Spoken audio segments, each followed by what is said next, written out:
What's going on, friends? It's Anton Daniels, and I gotta have a conversation with you guys about Tiege Hanley because you see how the sun is hitting me. This is no finesse, no makeup, no filters, no none of that. This is 100% Tiege Hanley. I use it in the morning as soon as I get up, right after I pray and brush my teeth, jump in the shower, and I'm hitting the streets because you never get a second chance to make a first impression. So even though they're giving you 40% off your first order, 20% off for life, even though you may get a free gift, forget all that, right? Because we would do this even if it was full price because it's worth that much. I'm in the streets, I'm kicking it with people, and I see Dusties everywhere. You don't want to be them. You want to separate yourself. And the way that you separate yourself is self care. Ladies get it for the fellas. Fellas don't wait for the ladies to get it for you. I'm about to hit the streets right now, and I'm feeling confident. I'm feeling great. I mean, I already got confidence, but to have that extra boost of confidence, knowing that you've taken care of yourself and you set yourself apart from all of the rest of the sheep that's walking around making bad decisions on a daily basis. And it's reflected in their actions. It's reflected in the products that they use. It's reflected in the people that they follow. And so if you're trying to level up, if you're trying to make sure that you look good, they're going to send you the pack. They're going to give you all of the instructions on how you're supposed to use it. Then make sure you get your Tiege Hanley. Again, 40% off your first order, 20% off for life. Get your free gift. Make sure you tap in with your boy Anton Daniels because Unc is never going to lead you wrong. I would never have you use a product that I don't use myself. Again, they've been rocking with me for a long time. Make sure you get your Tiege Hanley. I love you. I appreciate you. I'm going to holler at you guys later.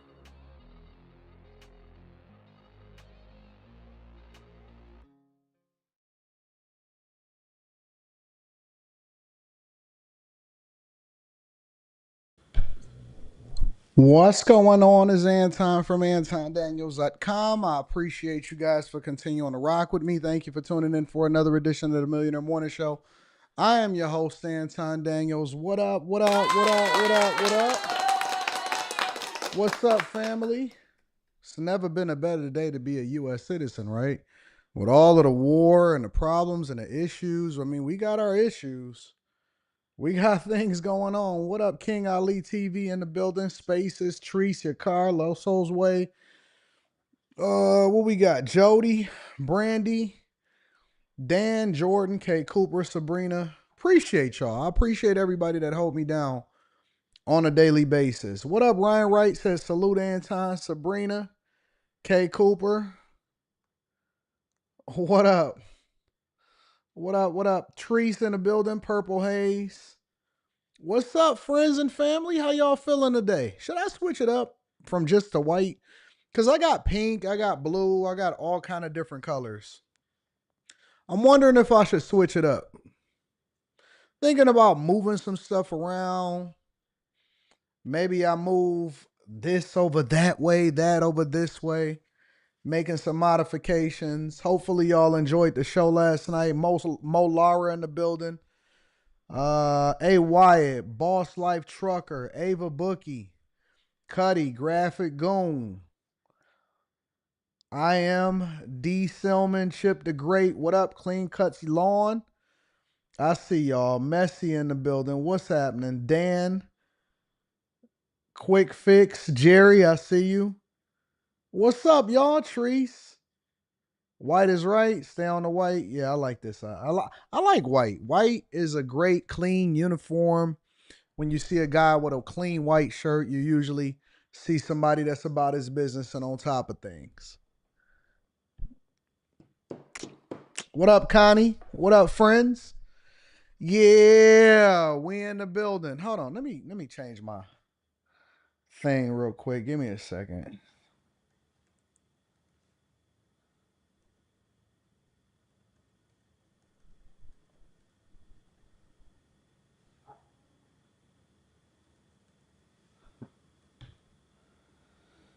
Let me change this really quickly because I might have to give y'all some life advice real quick.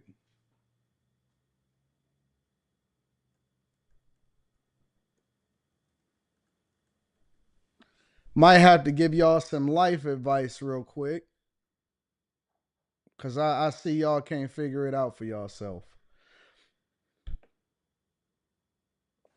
We'll come back to that. I'm gonna think about that last part. But have y'all heard about R. Kelly? Before we get started with the show, first of all, let me give a shout out to everybody that support me on all platforms. Somebody just sent me a crazy message. For me.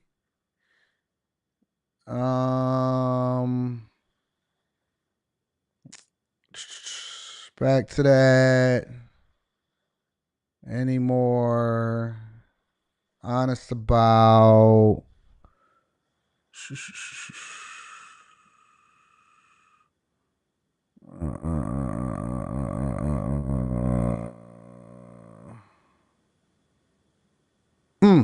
interesting. Yeah, man. What you mean tell us, Anton Joy? I can't tell y'all everything. I can't tell y'all everything. You know why? Because y'all can't handle it. You can't handle the truth. You can't handle the truth. No, you can't handle the truth. That's why I got to keep a little bit for myself, because then y'all going to be acting up and acting out. If I tell y'all everything, then y'all going to be feeling some type of way. Y'all heard about R. Kelly?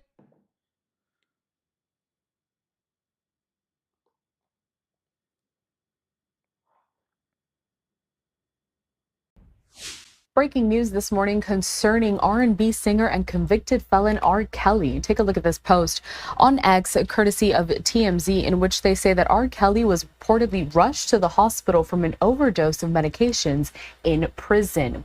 TMZ also releasing an article. I do want to read you some of the reports that they have already issued here, as R. Kelly, TMZ says, is doubling down on his claim that his life is in grave danger in prison, now alleging the Bureau of Prison staff at his federal center in North Carolina purposefully gave him too much medication, causing an overdose that left him hospitalized.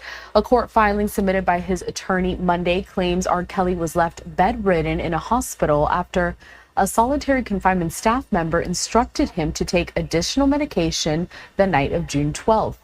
The next morning, R. Kelly allegedly awakened feeling faint and dizzy, and when he attempted to get up, he fell on the floor, crawled to the door of the cell, and lost consciousness.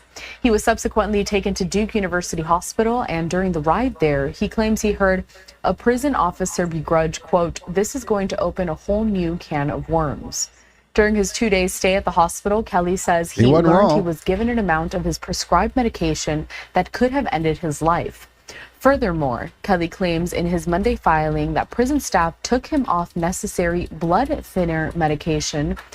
Y'all said y'all heard that miss. Ain't no trash can over there, so it's nothing to miss. Everything is going to be a miss. I just want to get it out the way. All right, I'm not going to throw the thing anymore. I'm not going to throw it anymore. And is now refusing to allow him a doctor-recommended surgery to clear blood clots in his legs and lungs that are putting his life in danger. Instead, they have him locked up in solitary confinement, where Kelly has expressed to his lawyer he is convinced he will be killed or left to die.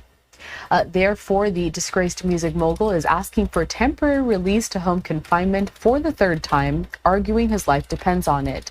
TMZ goes on to say that an assistant United States attorney swiftly filed a response to Kelly's request, alleging he continuously paints himself as the victim and adding, quote, "This is the behavior of an abuser and a master manipulator on display." The response also claims Kelly knowingly submitted an action to a court that has no jurisdiction over his case, accusing him of instead choosing to write to let his court know that he is cold in prison and to criticize the medical care that he is receiving in order to turn his situation into a grocery store checkout aisle tabloid.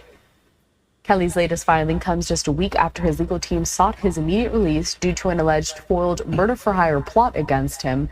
His team submitted a sworn statement from another inmate who claimed authorities offered him release from prison if he murdered the singer. 50% simp said, "Free that guy." It's people that allegedly did worse. What?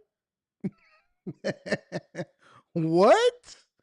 What are you talking about, fam? Yo, y'all want all of the criminals free. That's crazy. Nah, it is. It's pretty insane. I just looked up because I wanted to see for myself. I just looked up, why do people need blood thinners? Because, I wouldn't know anything about that. And it says that blood thinners, also known as anticoagulants, are medications that prevent blood clots from forming. They are prescribed to individuals who are at an increased risk of developing blood clots, which can lead to serious health problems such as a stroke, heart attack, or pulmonary embolism. I, how would you know if you are at risk of blood clots and that you need to take medication as such as blood thinners? That's what I'm trying to figure out. How would you know?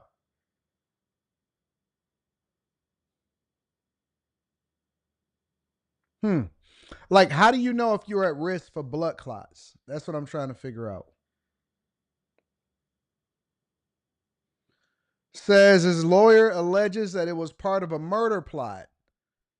R. Kelly overdosed in prison. Court documents obtained by the Post claim that the Bureau of Prison staff at his federal center in North Carolina intentionally gave him too much medication, which caused him to overdose and be transferred to a nearby hospital.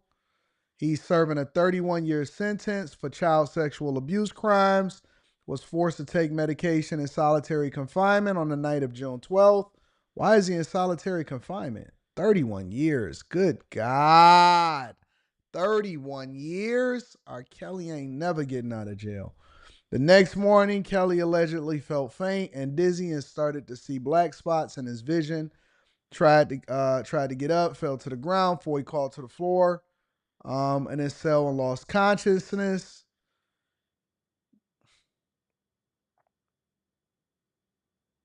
He said he heard a prison officer say this is going to open up a whole new can of worms. Well, of course, it's going to open up a whole new can of worms once everybody finds out in the news that he allegedly overdosed. Vonese me says free Kells. Why do y'all? Let me ask this question because I'm not saying if he should or shouldn't. Why do y'all want R. Kelly free?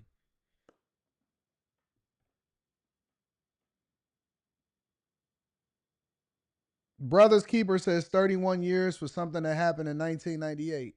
So wait a minute. Wait a minute. Hold on, fellas. Hold on, fellas. Hold on. Wait. Y'all saying that y'all believe that R. Kelly should be free?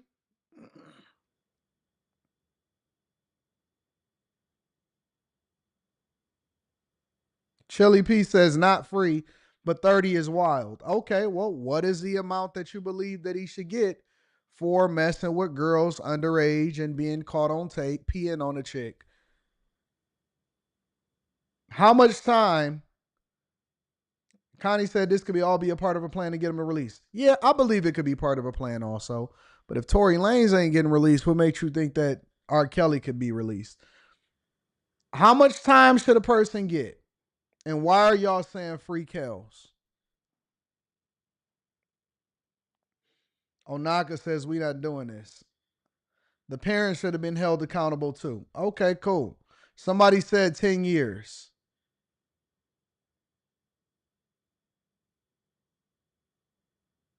I didn't know that y'all was so y'all believe he should get 10 years, 25 years is life. Parents should have gotten the time too. What do y'all believe he should get? Chili P says 10 years. 20 years in jail, 10 on mental health. Why would somebody be trying to get rid of R. Kelly? What does R. Kelly know that they need to get rid of him that he wouldn't already have told? Somebody said 10 years, there was no rape. So you don't believe that messing with underage, because I remember at a time in our culture and our society that messing with a little girl or messing with underage girls was a no-no. The one thing, two things that we never tolerated. We didn't tolerate rapists and we didn't tolerate child molesters. So I'm guessing that that's changed.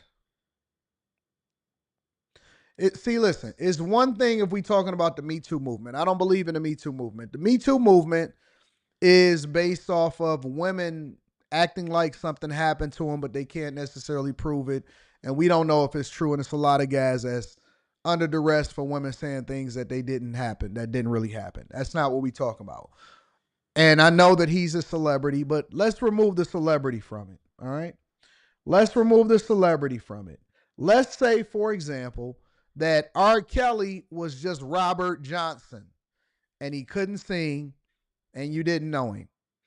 Here's the question. If you were able to prove beyond a reasonable doubt that he was messing with an underage girl, which I don't believe that there's anybody in here that would debate that R. Kelly probably messed with an underage girl. I didn't follow the case closely, so it's not really my thing, but apparently it was proven that he was messing with an underage girl, and I remember that it was a tape, and he was out there peeing on chicks and all of that stuff. So if it's proven with evidence that he messed with underage girls, more than one,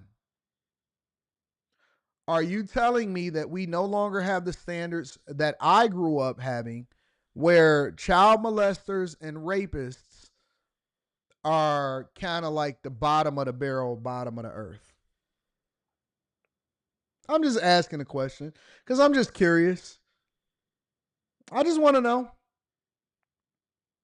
Goes on to say the attorney added that doctors discovered blood clots in both of Kelly's legs and lungs, but that he was allegedly removed from the hospital where he can get treatment.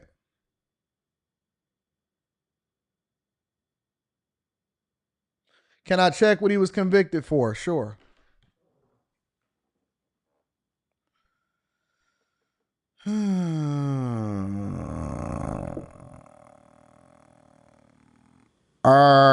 Here, I'll just pull it up on here.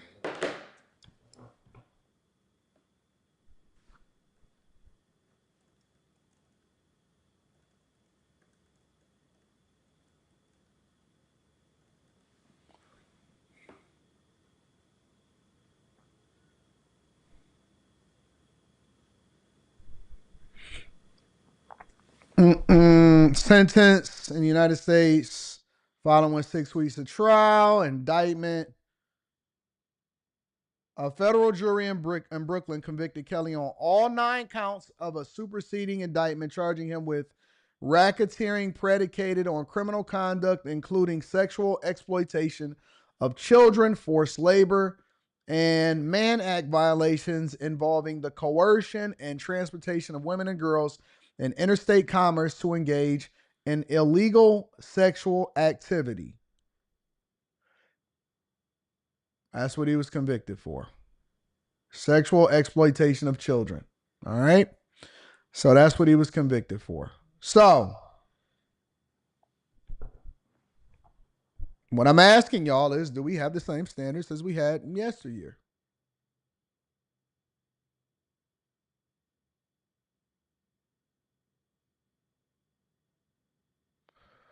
I guess we all different now, huh? I guess we got a different standard. I get it. Everything is different. Nobody is tripping. Hey, it don't really matter how old she is. I see some people in the chat saying the age of consent is 16. Yo, listen, fam. If you are, how old is R. Kelly?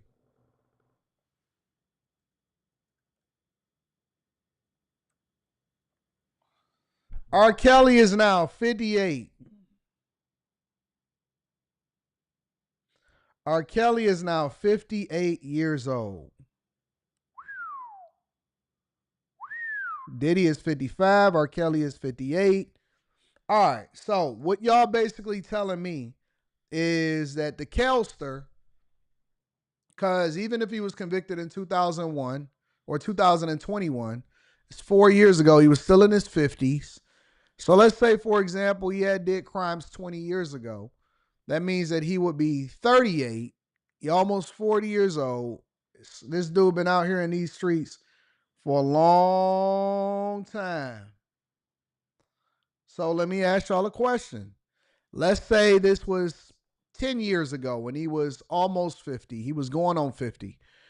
And you think that the age of consent being 16 years old is a viable age for a grown man that is almost 50 to be talking about?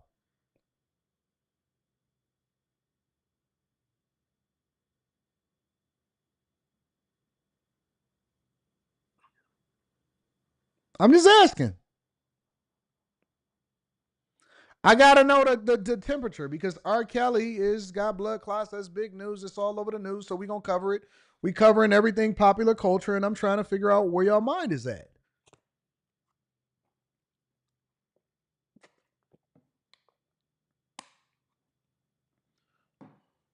It's not. It don't have. This is not the same thing with Diddy. There are no minors that saying that Diddy did anything. These is all fully grown women that is testifying against Diddy.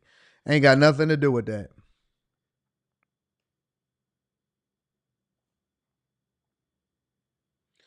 Williams says the age of consent is 16, 17, and 18, depending on the state. I personally wouldn't. Let me tell you something, bro. If I ever, my daughter is 17 years old. If I ever seen a 40-year-old man pull up to the house, I will kill you dead and I will leave you where you lay. If I see a 40, 50-year-old man pull up to the house talking about where your daughter at, and this nigga older than me, I will kill you dead. I will leave you where you lay.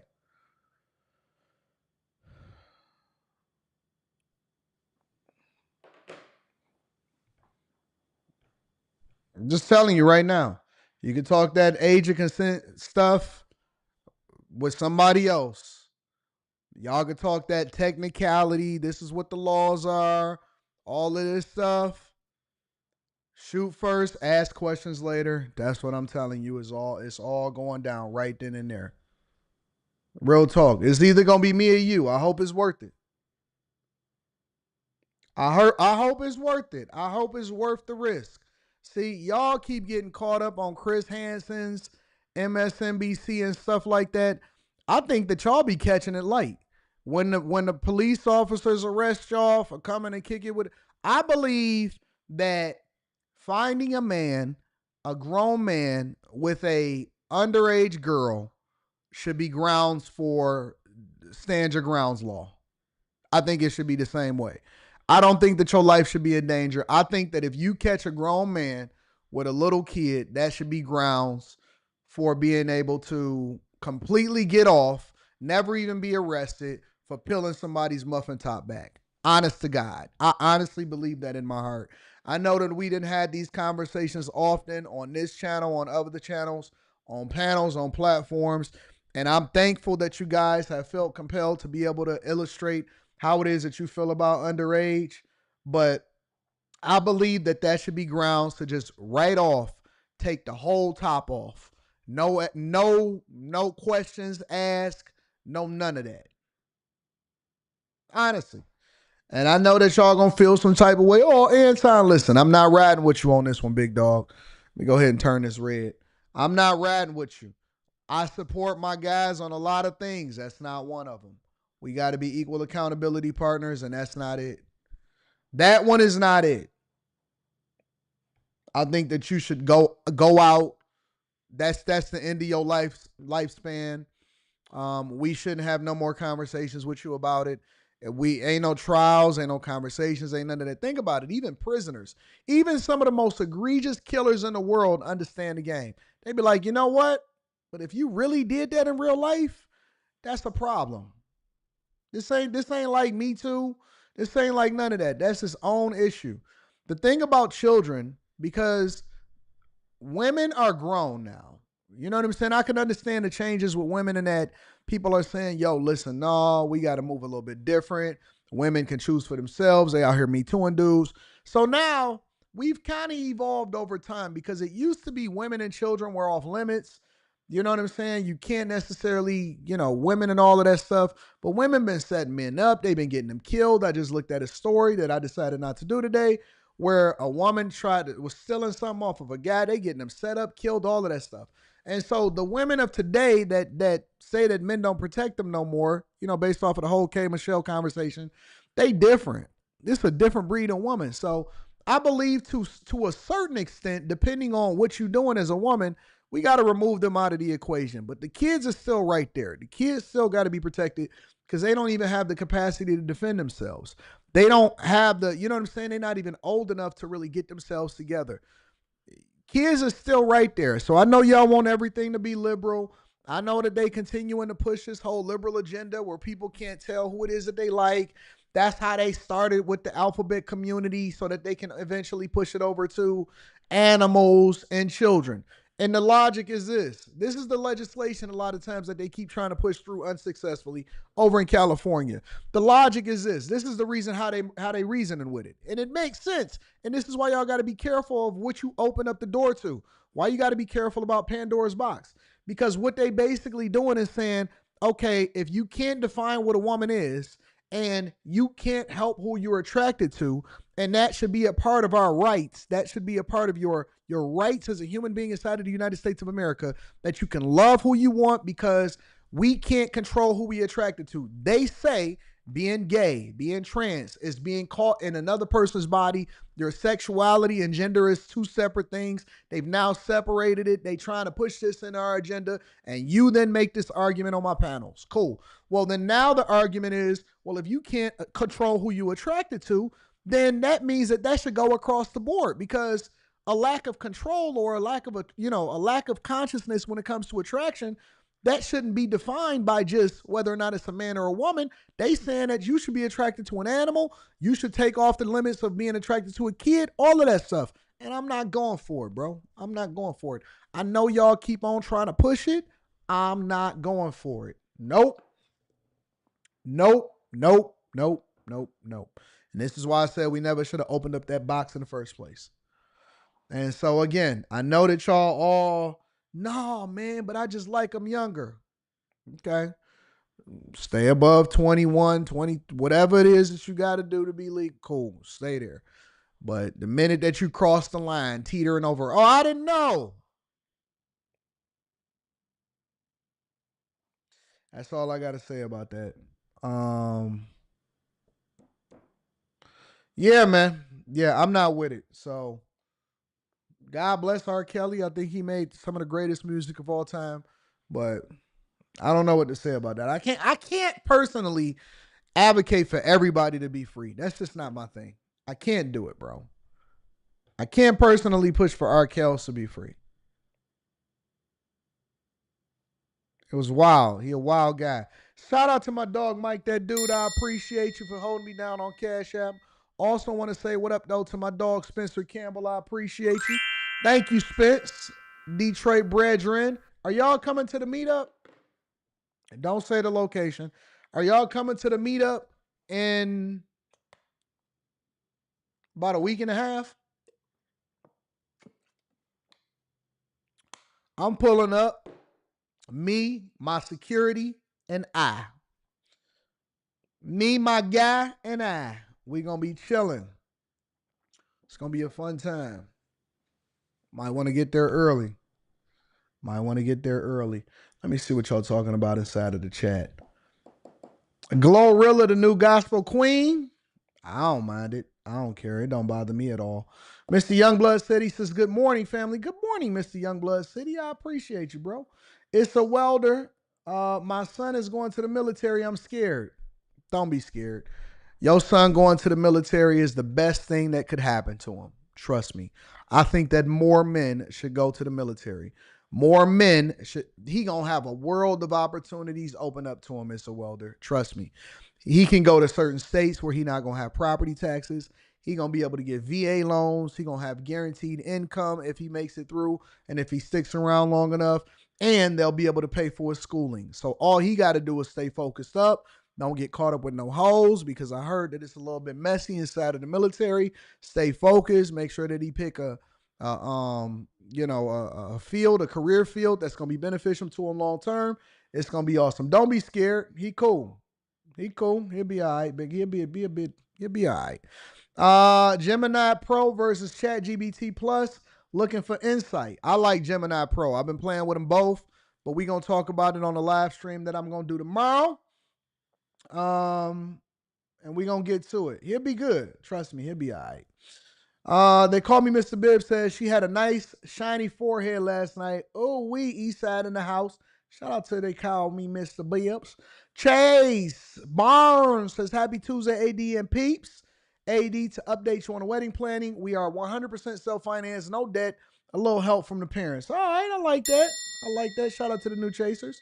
Also, K Dizzle says, say blood clot, say blood boot clot, boot clot. One more time for the Jamaicans. Blood clot with my Jamaicans. Young Gladiator says, I heard he's seeking his residuals. Cynthia Haynes says, AD, I just want to take the opportunity to say thank you for your fair and honest conversation, for choosing to take the time to evaluate yourself. Thank you, Cynthia. I appreciate you. Abe the Hunter says he's still at the bottom of the barrel. It's just crazy to me how killers can walk the streets with fewer years.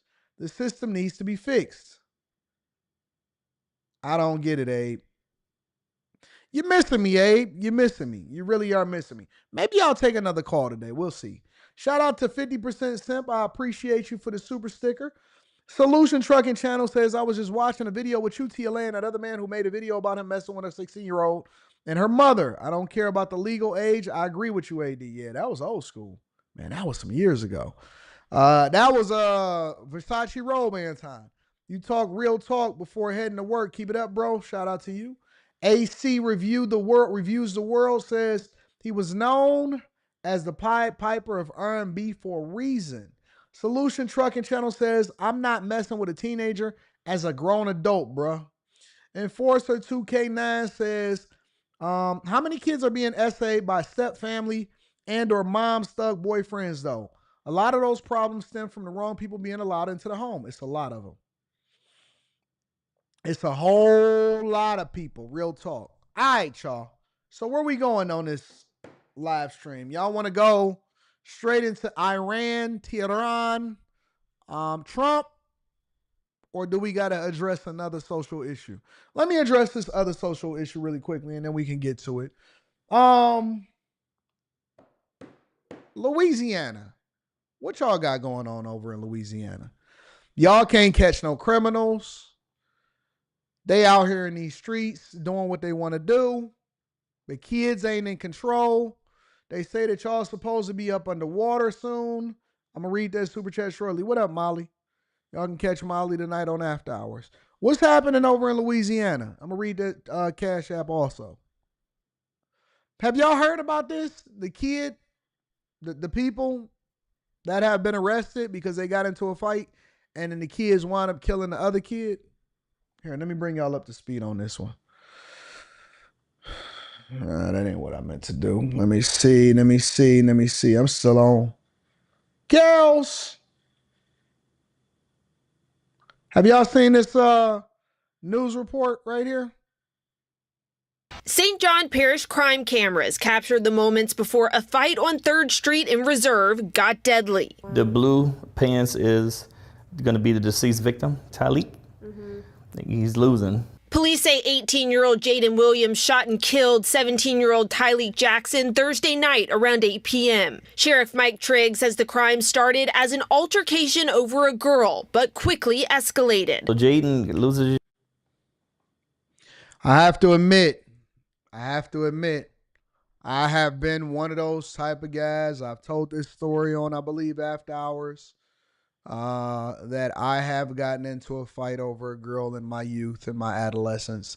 Thankfully, it was with a friend. Thankfully, we wasn't about gunplay back then. And we just got into it. You know what I'm saying? He gave me a really good hit. I like to say that it was a draw. I'd like to say that it was a draw because I was getting the best of him, and then he got me one good time. He hit me with that pow, and I said, let me back up for a minute and rethink things. He knocked some sense into me. You can't win them all. Somebody got to lose and somebody got to win, but you got to know when to take a draw. That's one thing that they taught me in chess. You got to know when to take a draw. You can't win them all. But the worst part about it is not to win or lose. That's not the issue, ladies and gentlemen. That's not the issue. The real issue here is, what are you fighting over? What are you fighting over? Teenagers, adults, most people don't graduate past high school as far as their mentality. And since the beginning of time, since Eve, we've been fighting over women. And in 2025, these guys got into a confrontation and they were fighting over a girl. That's the foundation of it. That is the foundation.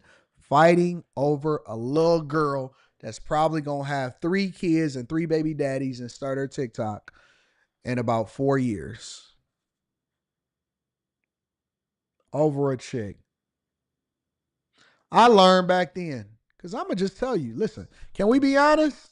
One of the things that I pride myself on is honesty on this show. And I like being transparent, and that's why I got a lot of story times.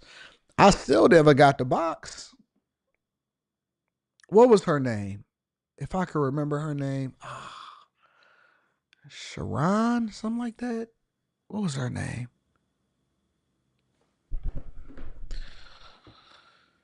I don't even remember that girl's name. What was that girl's name? I still didn't get the box. And she was acting all stuck up.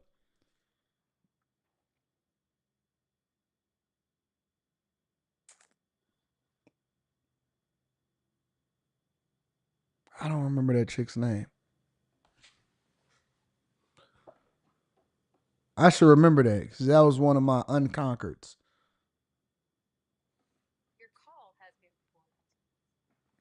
I don't remember what her name was. I should remember her name. Maybe I tried to forget it intentionally. But I found that it's a lot of people that find themselves in a difficult situation all because they get into it over a woman. And now you're seeing it play out with our teenagers. I don't remember. I think it started with a CH. Sharon something. She had one of them. I don't remember. I don't know if y'all remember. It might be past y'all age range. When Toni Braxton first came out, Toni Braxton had like a short hairstyle or whatever, and they had that little cute hairstyle. Another chick that was one of them chicks from Total, the lead singer from Total, had the cute one from Total had that short little hairstyle or whatever. That's what hairstyle she had. And I remember she was slightly older, but she ain't give up no box. And I took a straight up punch to the head for her. No, it wasn't a chastity. It wasn't something like that. It was something else. I forgot what the name of it was, but neither here nor there. These guys got into a brawl over in Louisiana and they fighting over a woman. And then it turned The blue pants is going to be the deceased victim, Taelik. He's losing. Police say 18-year-old Jaden Williams shot and killed 17-year-old Tyleek Jackson Thursday night around 8 p.m. Sheriff Mike Trigg says the crime started as an altercation over a girl, but quickly... I think it's Chantel. I think that is her name. Her name was Chantel. How you know? How you know if her name was Chantel or not? How would you know that, Jesse? How would you know that her name was Chantel? I gotta watch y'all.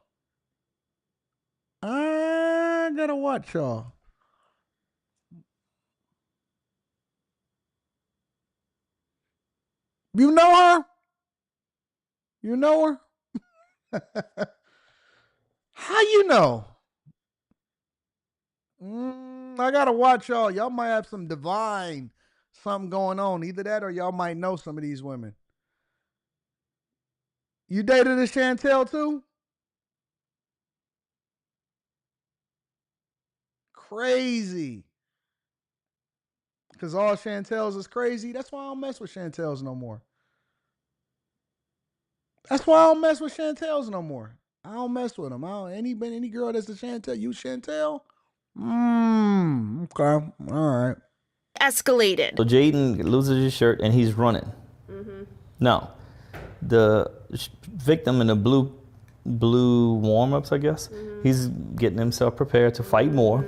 The video shows the suspect on top of the victim. He goes inside of an apartment behind Jaden. The tree covers the actual murder. Investigators say Williams then asked 17-year-old Damon Brown for his gun, fired it at Jackson multiple times, and took off. Less than 24 hours later, Williams turned himself in to authorities in Jefferson Parish and was booked on a second-degree murder charge. Brown is booked on principal to second-degree murder and obstruction of justice. And Sheriff Mike Trigg says teens solving their problems with guns is part of a troubling trend. There's an ugly trend lately of young people, teenagers, committing homicides. I can think of 3 in St. John within the last couple of years. Sheriff Trigg says he doesn't have a solution yet, but is asking parents to step in. Take those cell phones and see what's going on. You're supposed to know what your children are and who they're with, and verify, and double verify.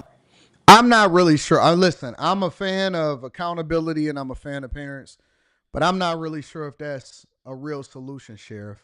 And the reason that I know that that's not a real solution is because my parents didn't even know where we was. Once we hit outside, yo, we about to go to the corner store, or yo, we about to go hoop over there. We did hoop, but then on our way home, we might have went and gotten some trouble. We might have found ourselves in some trouble. We may have gotten into a fight or two. We may have spent the block, went by this other chick's house, went and played some games, went and played video games over somebody else's house and all of that stuff. So, Odd Job, Nintendo 64, Bond, all of that stuff. You know what I'm saying? So, I'm not really sure if that's a thing. I don't know if you can really control that. The problem is that the culture has become so bad that now we in a space where it's easy for you to get in some trouble. Yo, you get into a fight. I thought that he was going to say that he slipped and fell and hit his head or something. No, they got into a fight, and then dog went and got a pistol and was like, yo, give me your gun. I'm about to go and shoot this dude. And then the idiot, he got a gun. The other teenager give him his gun. He go and shoot it. Now y'all both going to jail for the rest of y'all life. Now y'all both going to jail for the rest of your life. It's messed up. It is messed up. It's sad. And guess what? It's over again. Wasn't over no beef. Wasn't over no money. Wasn't over no hustling. None of that stuff. It was over a woman. It was over a woman. Crazy, bro. Insane. GoldenEye. Yeah, shout out to everybody that know GoldenEye. One of the greatest soundtracks of all time. And Odd Job was a cheat code.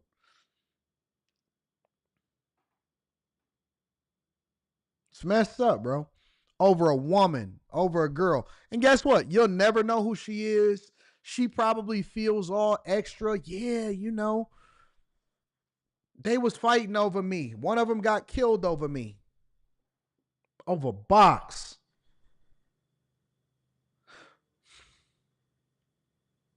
It's messed up, bro. I think that women it's something about women. It's something wrong with them. It's something, I don't know what it is about them, but it's something off with our brains when it comes to women. And it's not even just a black thing. It's across the board. Something is inherently wrong with us. We can't control ourselves when it comes to women. From the time that we're young, and that's why this is one of the reasons why you need strong fathers in your life, because you won't be able to control yourself. You need OGs, you need brothers, you need fathers, you need all of that, bro. You need all of that. For women that's out here raising these boys and raising these kids by themselves, talking about I'm a single mom and I don't need no man, you wrong. You a lie. You a whole lie. He might turn out gay. He might be overly emotional. Then he fighting over women. He may turn out to be a simp. You can head all of that off. It's a possibility he gonna be that anyway, right?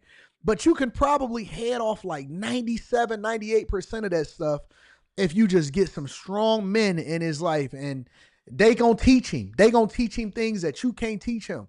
They gonna say, hey man, like the brothers is gonna give a different conversation than the father. And the father is going to show you through masculinity of how it is that he treat the mother.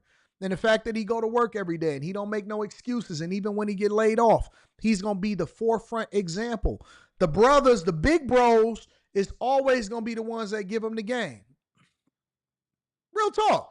I learned from my brother's homies.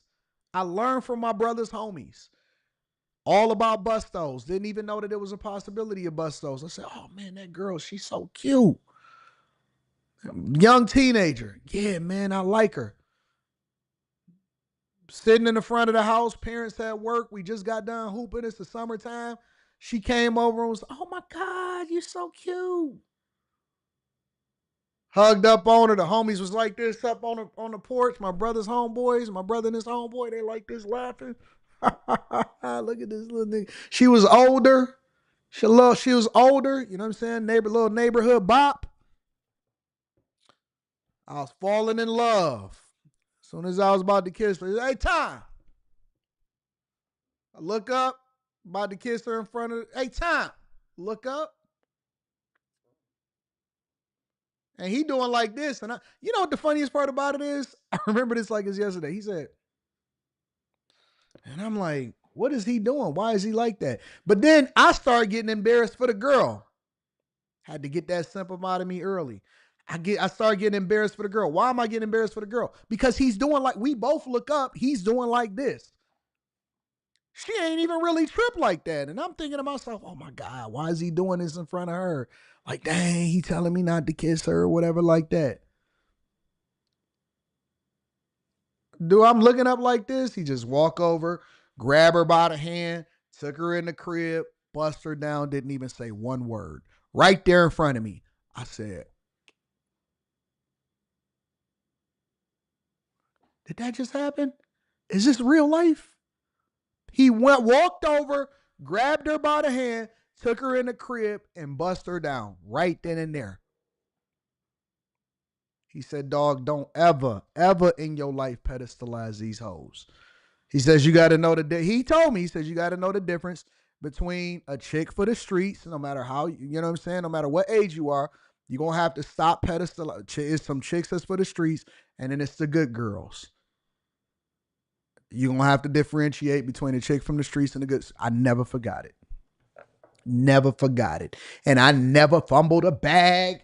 I never messed up. I never fell in love with a chick. But that's why I'm laughing at. That's why I'm laughing at you dudes that never had no real dudes in your life. You never had a father. You never had an OG, and you sitting there arguing with me. No, Anton, I think it's great. We're great for the community. We need to come and take care of other men's kids. We need to come and finish other men's save games. And the same thing. I don't say nothing about the ladies.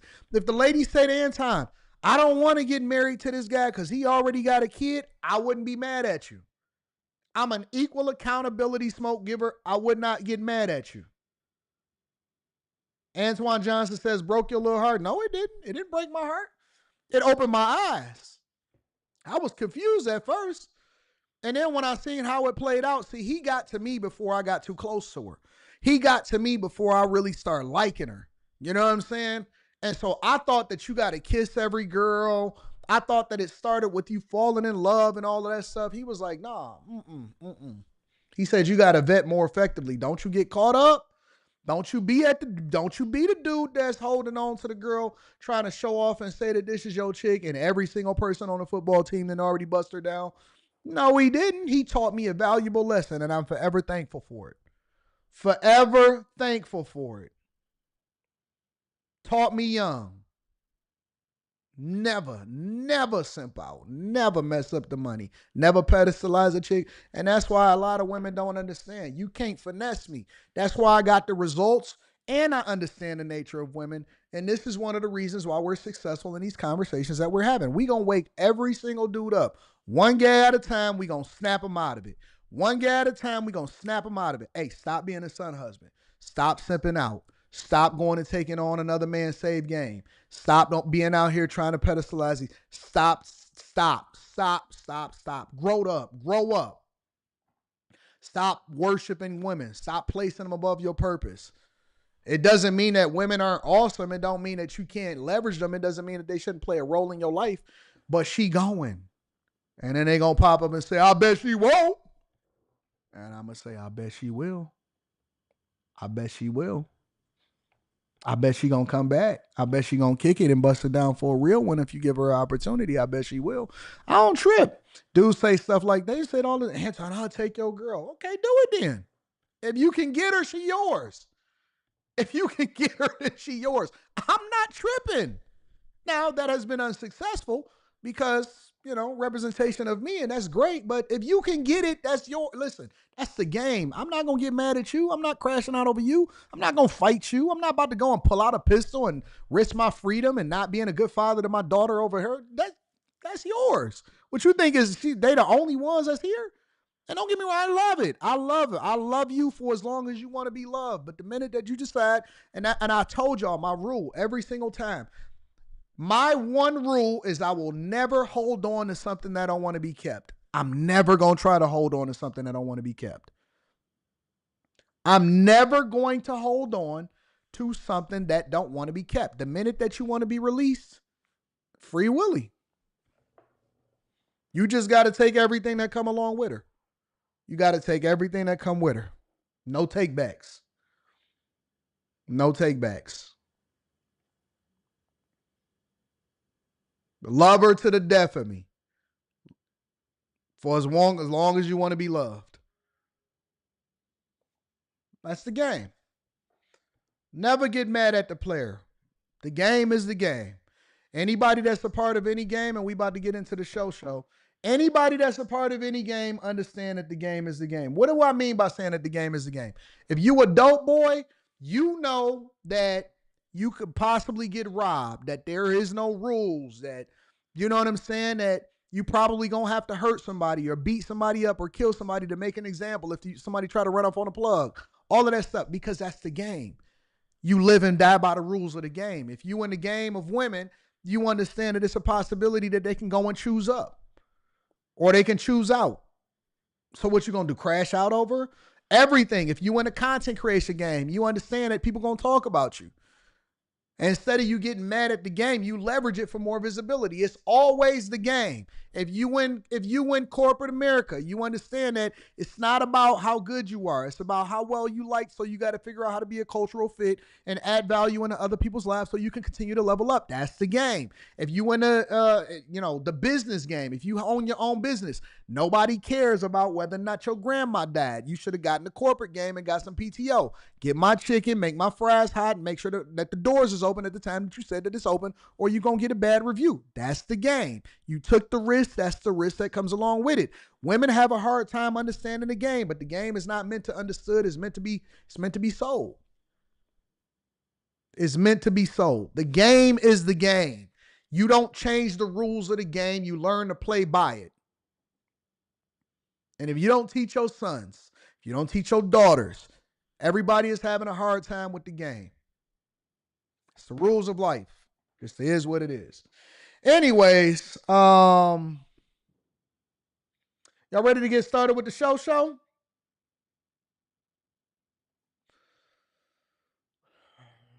Ladies understand. You know what the funny part about it is? The ladies in the chat understand the game. They understand the game better than the men. That's why she going. That's why I'm going to say everything that I'm going to say right here. And you know what she going to do? Still choose up. She going to still choose. How you going to go with him? All the stuff he said. Don't you know he talked negative about women? No, I don't. I just tell you what the game is. She's still coming. She's still going. What you thought that just because I talk the way that I talk, that changes the dynamics of things? It doesn't. That's why we going on the I Choose You 2 tour, because I got to help guys realize what's happening. Nothing changes. It's all the same, bro. It's all the same. Me University says, if she don't fight back, don't bring her back. I ain't fighting for nobody, bro. LaFleur says, what up, though? Shout out to LaFleur. I appreciate you. Have you seen the protesters in Egypt got deported? I haven't seen it. Send it to me. Mr. 15150 says, what up, though, with the super sticker? I appreciate you, big dog. Me University says, you can't finish the project if you crash out. Facts. Stay focused, y'all. Stay focused. Don't get emotional. Stay focused. Did you hear about the man who killed his wife for giving him herp on live? You talking about the black guy that was in the kitchen and he wound up cutting the live off? I did hear about that. Another man saved game. No, you can't. I want my own system, my own game, my own everything. Anton, Illinois is projected to spend $2.5 billion on migrants by the end of 2025. Taxpayers are calling out Pritzker for putting illegals over the people. We gonna get to that. That's a part of the show. I got that lined up. Tom Homan was speaking on illegal migrants over in Chicago, and JB Pritzker. Make sure y'all hit a like for the algorithm. Subscribe to the channel and turn on your notifications. Let's get to it, y'all. Let's get over to Iran and Israel. You know, when this thing first popped off, I personally was trying to understand it. I've been asking y'all questions for a long time. Hey, why are we so in support of Israel? What's going on with Iran? All of that stuff, right? Trump was at the G7 summit with the rest of the world leaders, and what was supposed to be the narrative is the precarious position that Trump was in, considering the tariffs and renegotiation of the tariffs in his first 120 days in office and all of that stuff. That was supposed to be the conversations that we were having this week. Instead, we're having conversations about Iran, Trump basically giving a warning saying, hey, listen, everybody in Tehran needs to evacuate and all of that stuff, right? So before we get into it and before we deep dive into the details and the latest details of what's happening over in Iran, I want to bring Trump up because he spoke specifically about everything that was going on, why he was leaving the G7 summit. And as usual, he is the most transparent president in our lifetime. And so we love the fact that we can just hear him straight out on Air Force One and what his thoughts are on the whole situation. So I'm going to take you there, and then we're going to go over to what's happening over in Iran with Israel. I didn't say I was looking for a ceasefire. That was Emmanuel, nice guy, but he doesn't get it right too often. But we're looking for better than a ceasefire. That's just what you're looking to get into this war. You're not going to bet. Well, the U.S. is not listening. You can do anything more from Israel right now. Pretty well right now. We're doing pretty well. Remember, Iran cannot have a nuclear weapon. It's very simple. We don't have to go too deep into it. They just can't have a nuclear weapon. What was the thinking on the call for Tehran to evacuate? Is there a threat or is there incoming? What was the thinking on the full evacuation? I want people to be safe. And that's always possible. A thing like that could happen. I just want people to be safe. Is there any new concern about U.S. troops or assets in the region at all today? Great people, they know how to protect themselves. And when you say better, what's we'll come down so hard if they do anything to our people. We'll come down so hard, then the gloves are off so beautifully. Now, I think they know not to touch our troops. Are you sending the vice? Yeah, we're not troops. When you say Do you plan to send the vice president and Steve Witkoff? There's reports that you want to send the vice president and Steve Witkoff to meet with the Iranians and have discussions. Is that something you're considering? Not sure yet. I may. Depends on what happens when I get back. What specifically is better than a ceasefire? What are you looking for here? An end. A real end, not a ceasefire. An end. So something that would be permanent. Yeah, or giving up entirely.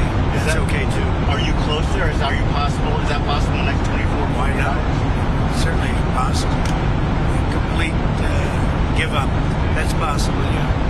Has the chairman of the Joint Chiefs and the Secretary of Defense drawn up plans for you if Iran were to attack U.S. bases or do any damage to U.S. I can't tell you bases? that. I just can't tell you. Can I ask you, because there's been some skepticism, is there any guarantee that if the U.S. did get involved militarily, that a U.S. bomb could destroy Iran's nuclear program and facilities? Of everything or anything in life, you know that. Look at you, right? There's no guarantee. But you're saying a guarantee on what? Do you think if the U.S. got involved militarily, it would actually wipe out Iran's nuclear program? Or where's your assessment of that? I hope their program's going to be wiped out long before that. But they're not going to have a nuclear weapon. Do you have any reason to believe the Israelis are going to slow down, or are they going to hit the accelerator right now? We're going to see. You're going to find out over the next 2 days, right? You're going to find out. Has the Gang of Eight Nobody's slowed up so far. has the Gang of Eight been notified about what's coming in the next couple days? Well, we'll be talking to them. What can you do? It's not necessary. What can you do in Washington that you couldn't do in Canada? Just be a little bit, I think, more well-versed. Not having to use telephones so much because I don't believe in telephones. Because people like you listen to them. You ain't lying. He ain't lying about that. Smart man. I don't believe in telephones the same way that he don't. I don't believe in texting. I don't believe in telephones. I don't believe in none of that. So being on the scene is much better. And we did everything I had to do on the G7. We had a good G7.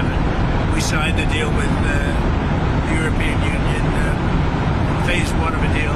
But we signed the deal with the UK. And the UK is really great. We're very far down the line with a lot of deals. I mean, look, we're actually finished with every deal if you really think about it, because all I have to do is say, this is what you're going to pay. Did Secretary Best Notice how nobody is talking about trade deals anymore, and that's completely went silent. Whisper.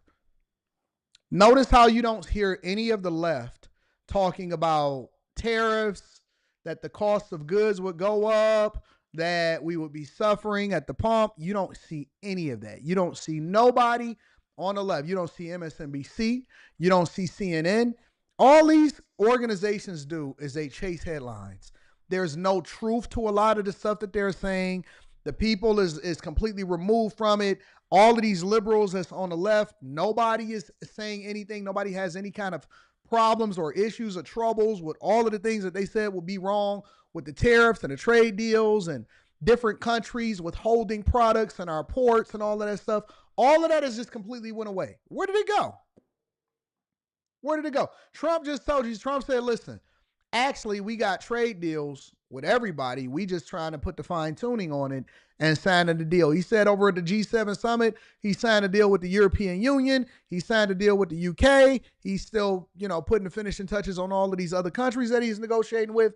And nobody, look, Falafel say the same thing. Every single time, it's always going to be the same thing. They said the same thing when it came to the trade deals. They saying the same thing when it came to the immigrants. They said the same thing when it came to y'all say the same thing every time. This will be Trump's downfall. All right, well, let's wait on it. It's nice to be nice. Did Secretary Bessent stay behind as your representative? Yeah, he did. Okay. Anybody else? Yeah, a couple of people. Can I ask you where? Who else has a question other than CNN fake news? Mr. President, you talked about the European Union. Can you tell us what the status is on talks on those you signed Well, with we're the UK talking, but today? I don't feel that they're offering a fair deal yet.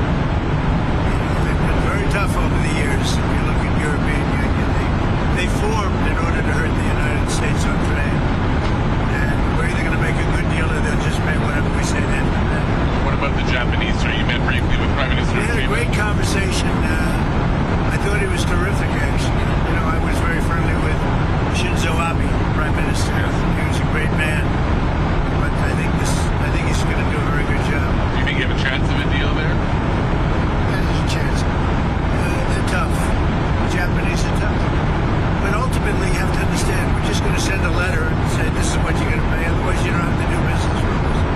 But there's a chance of it. They want changes to the auto tariffs as well. Is that on the We'll see table? what happens. All right. Anything else? Yeah, this drone attack in Kyiv. What's your response to that? It looks like 14. When was that? A drone attack, Russian drone attack in Kyiv. When? Very recently. Just now. 14 civilians in an apartment building. So you're not also I mean, as I'm walking back to see you, that's what it took place. Something like that. Sounds like it. I'll have to look at it. Are you going to give on the Middle East? What changed about that convinced? Somebody said Tucker Carlson believes this will end Trump's presidency. How will it end Trump's presidency? He's in his final term. How I'm assuming that y'all just talking and that y'all not actually saying what Tucker Carlson really believes. I'd have to see it. I don't know. Y'all want Trump to fail so bad. Even stuff that don't have nothing to do with Trump, even stuff that he's not implementing, even stuff that ain't his fault, stuff that happen all the time. Y'all want him to fail so bad. And I don't understand it. Don't you know that the failure of a president means that you're the one that suffers? For whatever reason, y'all don't understand that Trump is going to be fine no matter what. He's always going to be a billionaire. His family is always going to be taken care of and protected. He's always going to have Secret Service agents with him and all of that.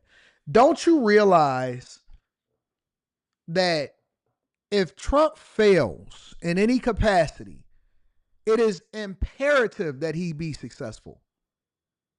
I criticize Biden on a lot of things, But I definitely wanted him to be successful in pushing the United States forward in the right direction. Unfortunately, he didn't push the United States forward in a lot of directions. And that's why you see the residual fallout and all of the people that were suffering during the time that he was in office, and people were complaining about inflation. Inflation was at 10, 11, 12%, depending on what your lifestyle was. But I realized that the failure of Biden, which is one of the reasons we were so concerned, not that we actually wanted him to fail, would be the failure of the United States of America and its citizens.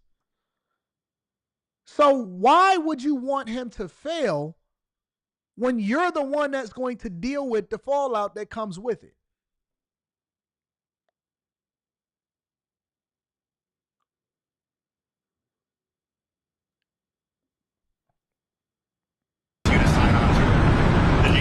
Come derangement syndrome, Kerry? Well, I haven't seen the statement yet. We'll talk about it But I tomorrow. authorized them to say certain things. I don't know whether or not they said them directly, but I think they probably did. We had a good meeting. I think that Canadian representatives were very good. Jim Short, if you want me to reply to you, you have to post a profile picture with no cover over your face. I think that that's cowardly. I believe that that's cowardly. Anybody, I think that a lot of y'all are cowards in real life. I think a lot of y'all don't want to post your real profile picture because you're a coward. I think most liberals are cowards, honestly. They cover their face. They put masks on. They always get different accounts. They get an alternative account. Use your real account. Say it with your chest. Mean what you say and say what you mean. Mean what you saying. Listen, don't be tough with me after you just got done getting buzzed down for a real one by your boyfriend. And yes, I'm talking about the men in the chat that are liberal. Anton did not have this energy when Biden was in office. How didn't I? I covered Biden since the time that he walked into office. Say it with your chest. Put your face out there. Be real. Be who you are. Don't hide behind a mask and a pushaisi. Be real. Say it with your chest. Always say, who takes a profile photo like this? Taking pictures of your shoes. What are you, 13? Be a grown man and say it with your chest. Did a very good job. How are the Tony did a very good job. How was your meeting with him? How were the trade talks looking like today? I think it was good. I think we had a lot of good talks with a lot of people. You said he's looking for something more complex. Can you tell me what you mean by Well, that? they get too complex in the deals and they never get done. And we need speed. You know, we're dealing with, really, if you think about it, y'all want to catch Kerry tonight, 175 countries. And most of them are going to just... We don't know what look she going to give us. We don't know if she going to give us a Leah-esque look. We don't know if she going to go with Sanaa Lathan. We don't know if she's going to one day bless us with the clavicles. We don't know. All we know is that she going to show up and Kerry is going to do what Kerry does. We sent a letter saying it'll be an honor to trade with you, and here's what you're going to have to pay to do it. We're making a lot of money. You know, we took in $88 billion in tariffs, and I was called by Congress about 2 nights ago saying, we don't understand, the numbers are so far off. And I said, is that good or bad? He said, well, we're taking in so much more income than we thought. We've never seen anything like this. What is it? I said, check the tariff column. And it's about $88 billion that they've never seen before. And that's nothing compared to what it's going to be. You've got other tariffs coming down the pipe here. I have a lot of them, yeah. What's the timing on those things like lumber, copper, pharmaceutical drugs? Yeah. Oh, I got to get Kerry a badge. Very soon. That's going to bring all the companies back into America. All of them, or focusing on? It's going to bring most of them back in, at least partially back in. You know, they left us because we had presidents that didn't know what the hell they were doing. We should have never lost our car business. We lost 52% of our car business over the years. Should have never lost it. All they had to do is say, if you make a car, you're going to leave us, you're going to make a car, you're going to pay a 25, 30% tariff, and they would have never left. Nobody said that to anybody until I came along. Homeland Security is saying that ICE is going to start enforcing in hotels and farms again. Is that a change of course from last week? We're going to look everywhere, but I think the biggest problem is the inner cities. We're looking everywhere. Look, what they let into this country, what Biden let in, or allowed to, I don't think he knew what the hell he was doing, frankly, but whoever worked for him, country, we're never going to forget it. They let prisoners in, they let gang members in, drug dealers in, the mentally insane into our country. No, we're going to get them out. There are far more in the inner cities, Democrat-run cities, sadly. I mean, I'm just giving you, there's far more in there than you have on a farm or something. So let's deep dive into this Israel situation. Trump, as you heard him right here, basically said that, they left the G7 summit. He accomplished some things, but he left it a little bit early. And he's also warned the people in Tehran, however you want to pronounce it. He's illustrated that he's warned the people in Tehran to evacuate immediately. So let's have that conversation. Let's spin right over there to it. And then I'm going to read the super chat shortly. So the first things first is we all know that Israel attacked Iran, and they not only attacked a lot of their proposed nuclear sites, they've also eliminated all of their scientists. They have been continuously bombing, and then obviously, Iran has been sending response missiles back, which hasn't been nearly as successful as what Israel is doing to Iran. The Trump administration has basically warned Iran, and I'm bringing y'all up to speed, warned Iran and said, listen, don't touch one American or we will shut that whole place down and everything is going to be eliminated. On top of that, they kept prolonging a ceasefire, and now there's reports that's saying that Iran is desperate for peace. Desperate for peace. Another thing that Israel has done is they have eliminated almost all of their military commanders, right? And the Iranian commander that replaced the one that was eliminated, he has recently been killed. And so Iran is now trying to find a new military commander because both top military commanders over in Iran, according to reports, have now been eliminated. All right, so I'm just giving y'all the news, and I'm just giving y'all an update on what's going on. I'm not an advocate for war. I don't like war, but this is currently what's happening. So let's bring y'all over. So first and foremost, reports are that Trump left the G7 summit to go over to the Situation Room to make sure that he let everybody know to evacuate over in Tehran and to strategize if anything was to ever happen to any American, what he would do. Begin with the escalating war in the Middle East. Israel and Iran are trading attacks for a fifth consecutive day.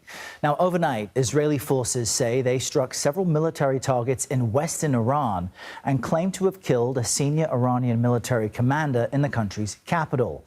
This morning, Iran fired more retaliatory rockets into Israel, with the IDF reporting most of the 20 missiles launched were intercepted. Now, the escalating situation prompted President Trump to cut short his trip to Canada for the G7 Leaders Summit. We told you about this yesterday. Before departing, the president posted this warning to his social media profile, urging people to, quote, immediately evacuate Tehran. That is a metro area home to at least 13 million people, keep in mind. We've got team coverage on this for you this morning. CBS News Middle East reporter Courtney Keeley is here with me in Studio 57, tracking the fighting. But let's begin with CBS News correspondent Natalie Brand at the White House. Natalie, good morning to you. President Trump now back in Washington, but to do exactly what today? Good morning, Errol. Well, the president is expected to be in the Situation Room here at the White House monitoring the latest developments. He was asked on Air Force One by reporters about his decision to return from the G7, and he said he wanted to discuss all of the developments in person, not have to rely on phone calls. He was also asked about that post that you referenced, urging people to evacuate Tehran. He says he just wants people to be safe. And speaking to reporters, he also said that he wants what he called a real end to the situation, to end with Iran giving up its nuclear program entirely. Before returning home, he had posted that he has not reached out to Iran for peace talks, calling that fake news. He goes on to say if they want to talk, they know how to reach him. In an earlier post, he said, reports that French President Emmanuel Macron said that he was returning to work on a ceasefire deal Israel was not the case, saying that he wants much bigger than that. Now, when we got word last night that he was going to return to Washington, CBS reporting was, according to U.S. officials, the U.S. is not joining Israel offensively in its military operation. We know that the U.S. has been assisting in a defense capability, helping to intercept incoming missiles. But again, the latest reporting was that we were not going beyond that to join offensively. The president on the plane was asked if he's going to do anything more to help Israel. Here's what he had to say. Pretty well. Remember, Iran cannot have a nuclear weapon. It's very simple. We don't have to go too deep into it. They just can't have a nuclear weapon. Now, we know that Secretary of State Marco Rubio has also returned to Washington with the president, and his defense secretary, Pete Hegseth, has also posted last night that additional forces have been deployed to the Middle East to enhance the U.S. defensive posture, saying protecting U.S. forces is, of course, the top priority, Errol. All right, Natalie Brand with the latest at the White House. Thank you for that. Let's bring in Middle East reporter Courtney Keeley now to talk more about this. Good morning, Courtney, and welcome back. You know, with Iran and Israel continuing to trade attacks for a fifth day, how realistic is President Trump's position that the U.S. won't ultimately, at some point, get involved? Right. He said bigger than a ceasefire, an end, a real end, not a ceasefire, a real end. Those are ominous words. Whether he meant them and to carry that weight or not remains to be seen. As we just heard from Natalie, there are defensive positions in the Middle East. You've got the Nimitz and another USS naval fleet ship coming in. You've got the THAAD and the Patriot missile battery packs to help aid Israel to shoot out those missiles that have been incoming from Iran. And you've got U.S. Air Force refueling planes that are also going to help Israel. So they're calling it defensive help for Israel, not necessarily. That's my only problem with this whole situation. Obviously, I'm not a fan of war, and I understand that we have allies. But then at the same time, because of my misinterpretation or my misunderstanding of how much we love and support Israel, and again, if we just take it at surface value and we say, well, the reason that we support Israel is because of something like somebody that told me that, hey, you know, they donate a lot of money, they help us.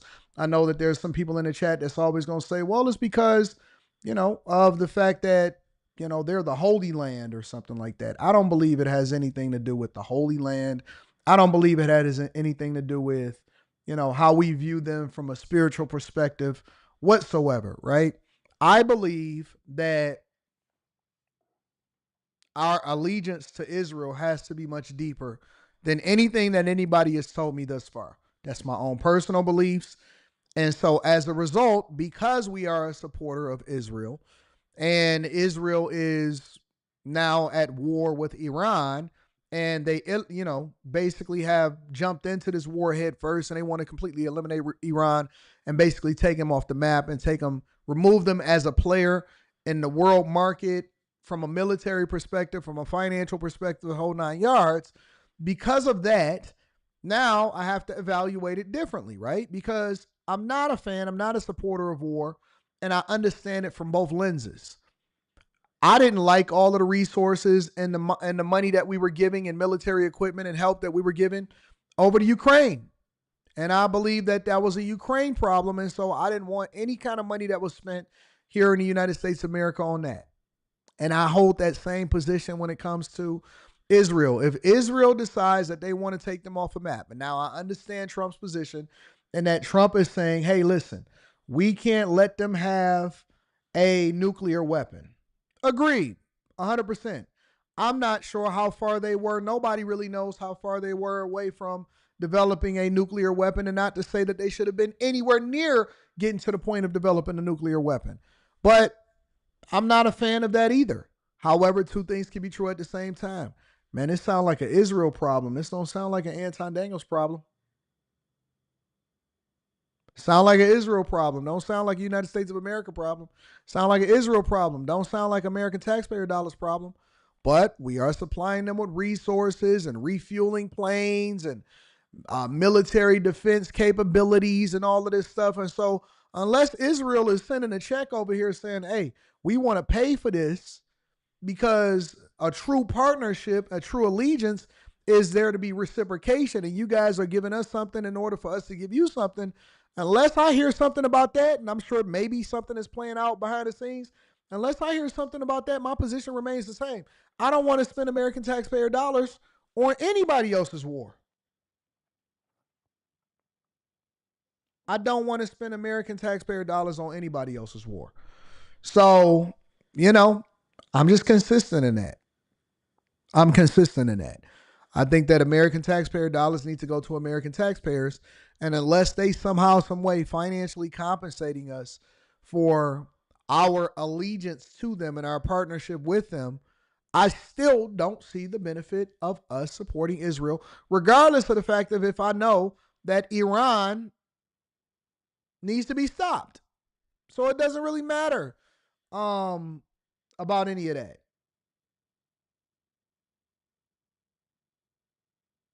Two things can be true at the same time. Iran is a bad actor. I believe they've enabled a lot of what's happening across the world and has supplied a lot of the things. And I think that we should have kept sanctions on Iran long before Trump got back into office in order to prevent them from having any kind of financial capability of even, participating in helping other countries.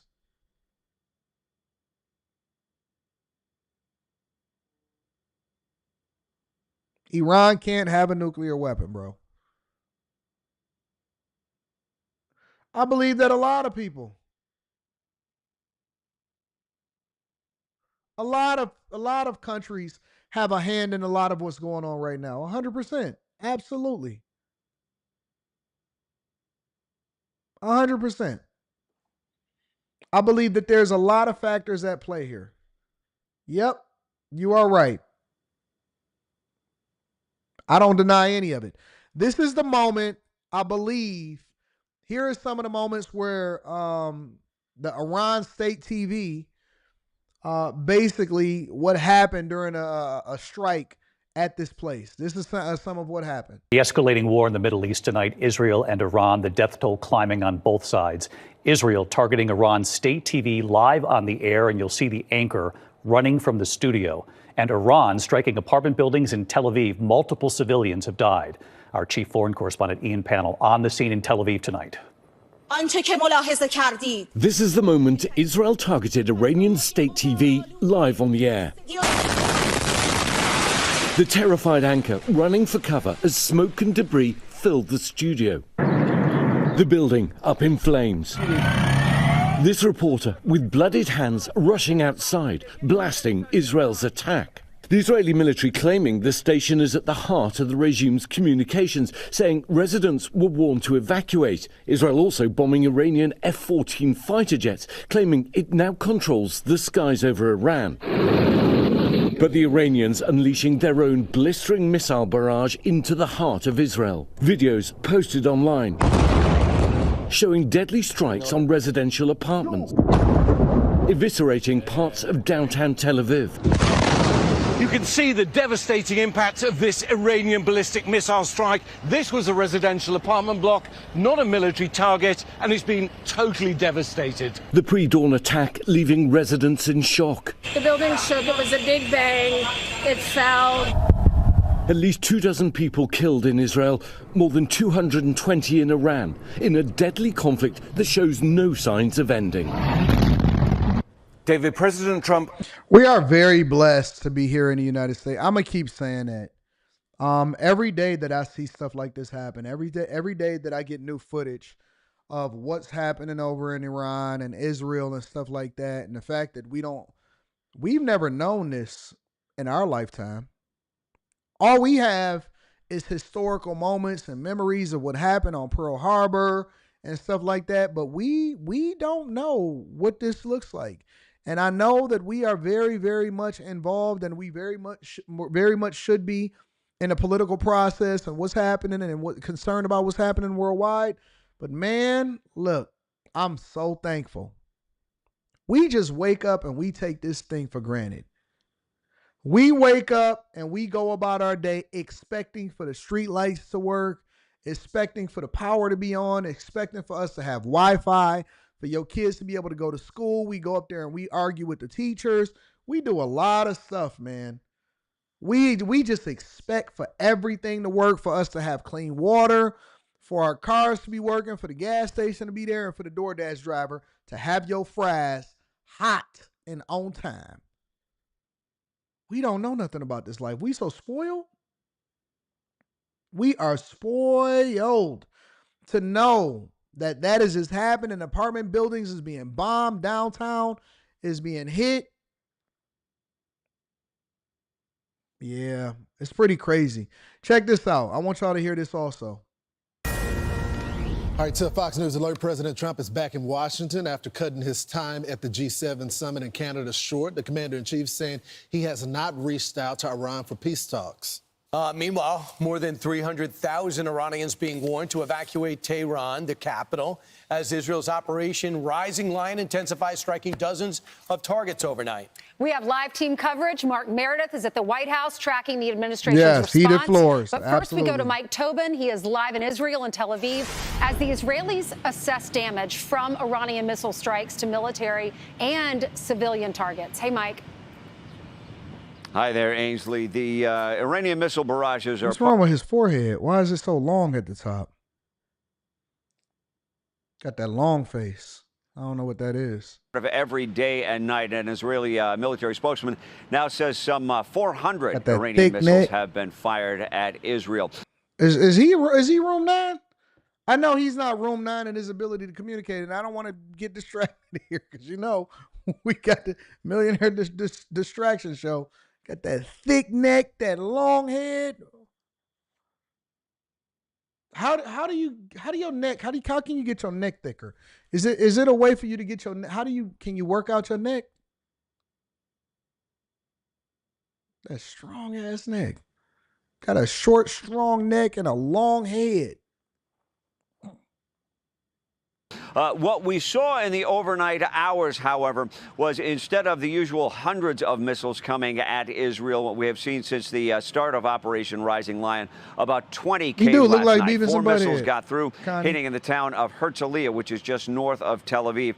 One of them set a bus on fire in a parking lot. Another set a structure on fire. But no injuries reported thus far. Meantime, an Israeli official says the IDF is not done hitting targets inside Iran.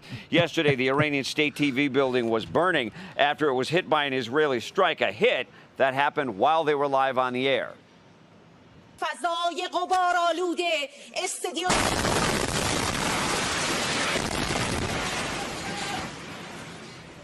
Israel also says Iran's wartime chief of staff was killed. Ali Shadmani was his name. He was the most senior military commander closest to Supreme Leader Ayatollah Ali Khamenei. But he only had the job for 4 days. He was appointed after his predecessor was killed in the early days of Operation Rising Lion. Yeah, I don't want that job. I'm good. How you become the newly appointed wartime chief of staff and the new military, Iranian military leader, and you only got the job for 4 days. So the original people got killed on the first day of bombings. You came in on you know what I'm saying, right after that. You know what? We need a new military leader, and you get nominated. And now you dead too? Nah. I'm good. Count me out. Keep me in the United States of America nice and safe. Nice and safe. That's why I have so much respect for our military. People be disrespecting our military. The reason why we are so powerful. They say, hey, we shouldn't have this much of military spending. You a lie. You a lie. You can't put a price on my safety. No, we shouldn't have this much of military spending. Yes, we should. Forget these government programs. Forget the social programs. I don't care about food stamps. I don't care about welfare. I don't care about none of that. Grow your own food. Go to Aldi's. Do whatever you got to do. You can't put a price on the peace of mind and safety that we have. And often at times we take it for granted. That's why we salute the people that's the Navy, They be on these submarines for days and months at a time. Astronauts, military, armies, SEALs, Air Force, all of that stuff. Man, nah, man, I salute y'all. I got you. Police officers, National Guard. I salute every last one of y'all because y'all have allowed for me to be able to be comfortable in my studio, getting rich every day. I could build houses. I ain't got to worry about them getting bombed. I can go live in my apartment. I can go live in the suburbs. I can do everything I want to do. We don't have no restrictions. We up here whining and complaining. They military leader just got killed 4 days on the job. I ain't got to worry about that. Oh, really, Cartier? That's crazy. Yeah, astronauts, 100%. So astronauts don't play a role. So our satellites being in the air, you ain't never heard of what did Trump call it? He said Space Force. The Space Force. We are now controlling the satellites in the air, which has allowed us to be able to make strategic decisions and get certain positions everywhere. You ain't never heard of the Space Force that Trump mentioned in his first term? You don't think that astronauts play a huge role in what's happening in the new phases of war? It's not just being on the ground. It's not none of that. What do you think that GPS coordinates and all of that stuff come from? Yes, astronauts. 100%. 100%, yes. I think that matters. I don't know. Maybe I'm off. Maybe they aren't as important as we think that they are. We still do not know who will be the substitute's replacement. I would advise anyone who is offered the position to consider carefully. If he agrees to take it, he is advised to be extremely cautious.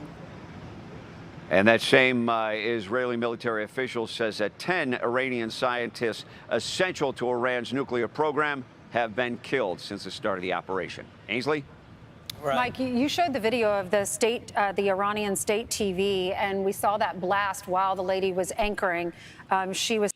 Chris B says no human has left low Earth orbit since 1972. Make sure y'all hit a like for the algorithm, subscribe to the channel, and turn on your notifications. Let me read some of these super chats. Make sure that y'all tap into the Patreon. I know a lot of people got the leg up yesterday. Congratulations to all of my new bag chasers. We have an AI live stream that's happening tomorrow evening because I don't have to stream tomorrow night. Tomorrow's Wednesday. So make sure that you guys are available for that. We have the Patreon meetup the weekend after next. So for all of you guys that's in there, the information inside of the Patreon for y'all to be able to do that. Do not share that with outside resources. Yes, you are able to bring plus ones and whoever it is that you want to come. Ladies, bring as many ladies as y'all want. Okay.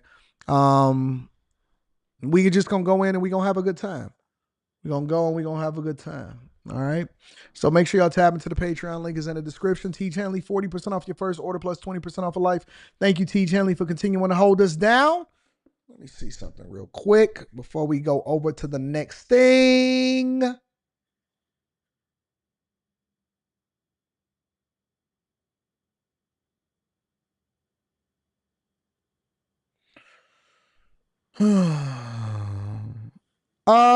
Jesus.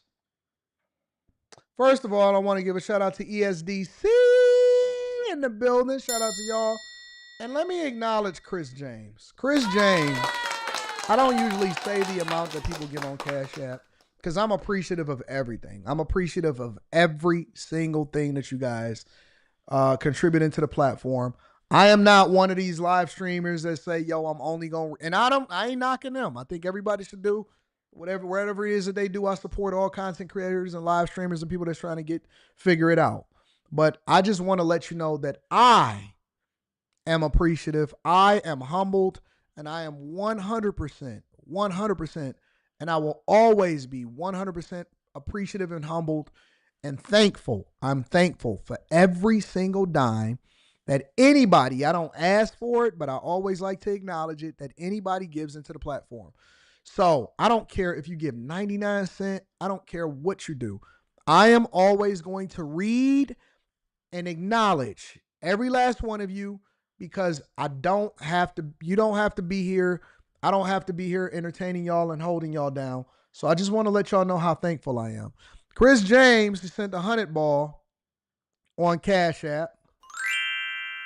Shout out to Chris James. Chris James has held me down for a long time. So I just want to let you know I'm thankful. I'm appreciative, Chris James. And I just love y'all. I genuinely love y'all. So let me read these super chats. That's why every segment I got to stop the show and acknowledge the people that contribute into the platform because you guys are the ones that enable me to be able to do this, okay?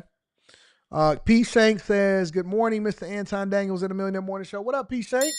I appreciate you. Whiskey Pierre Louis says, Anton, sir, shalom. It's a crazy world that we live in. Agreed. Big Euro Short says, if I hear democracy is under attack one more time, I'm going to lose it. Go touch grass. Shout out to Big Euro Shorts. I appreciate you also. 392Q says, AD, are you a clavicle or an ankle man? I don't understand. What's the difference? I know the clavicles is up here and the ankles is down there, but what are we trying to evaluate if we looking at clavicles or ankles?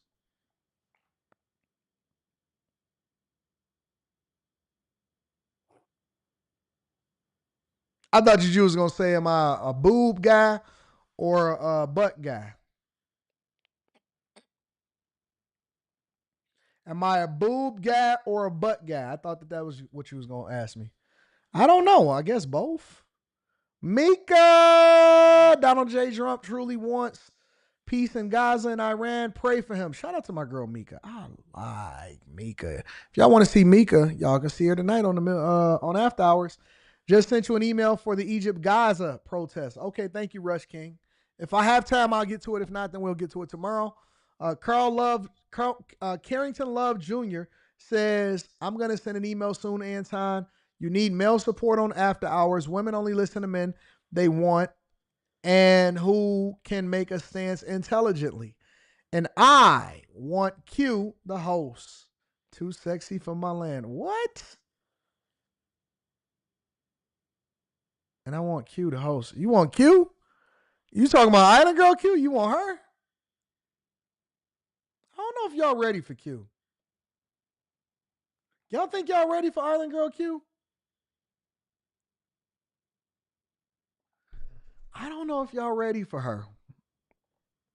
I don't know if y'all built to handle Q. My weird Q, my weird Island Girl Q, she different. She different. That's my weird Island Girl Q. She different. Y'all better start be careful what y'all ask for. Y'all better be careful what y'all ask for. Rod B says, shout out to you for the 10 ball. Says, AD, have you researched the Samson Doctrine? Israel has always used that as leverage over the states for years when it comes to that. I have not. I'm sorry. Thank you, Cynthia Haynes. I haven't checked it out. Shout out to you, Rod B. Casual Germ says, how you get deleted on your day off? Shad Monty, shout out to you, Casual Germ. Manual AD says, he looked like a Dilbert character. Jim Short says, Trump 8 minutes ago demands unconditional surrender of the Ayatollah. The time for negotiations is over. New wars are upon us. Turtle Island says that you believe Chris? Is that what you said? Is that what you meant to say? Shout out to you. I appreciate y'all. I don't know if y'all ready for Island Girl Q.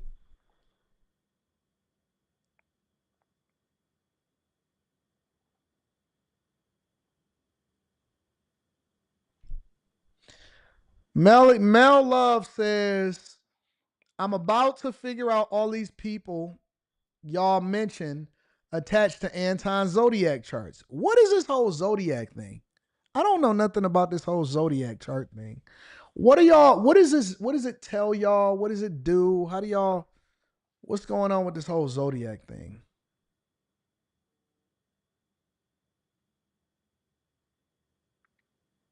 I don't get it. I don't understand the whole Zodiac thing. Anyways, make sure y'all hit a like for the algorithm, subscribe to the channel, and turn on your notifications. Let's pivot. Now that we've covered that, let's go back to Los Angeles. I want to keep y'all informed on what's happening in Los Angeles. So currently, they're looting. They're looting. Don't have nothing to do with Trump sending the National Guard. Don't have anything to do with Marines, because they are there to protect federal buildings and to make sure that people are not torching and destroying the entire downtown Los Angeles area. But they are looting. They are looting restaurants. They are destroying Apples. They are destroying Adidas. They're destroying the AutoZones. They're destroying grocery stores. They running up in corner stores. They trying to get into every single thing that they can get their hands on. That is where they are over in Los Angeles. And so, you know, while they sit there and they tell us that these are peaceful protests, nope. You know what we're starting to see? Mob takeovers, and it's happening right there in Los Angeles. Before I even play this video, let me say that I used to want to go and live on the West Coast for a little bit.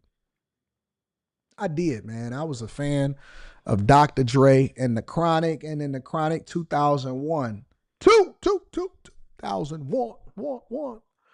I was a fan, man. I always wanted to see what Los Angeles was like and live in the Los Angeles area and low riders. I used to want a 64 Impala with hydraulics and Daytons to add into the collection. You know what I'm saying?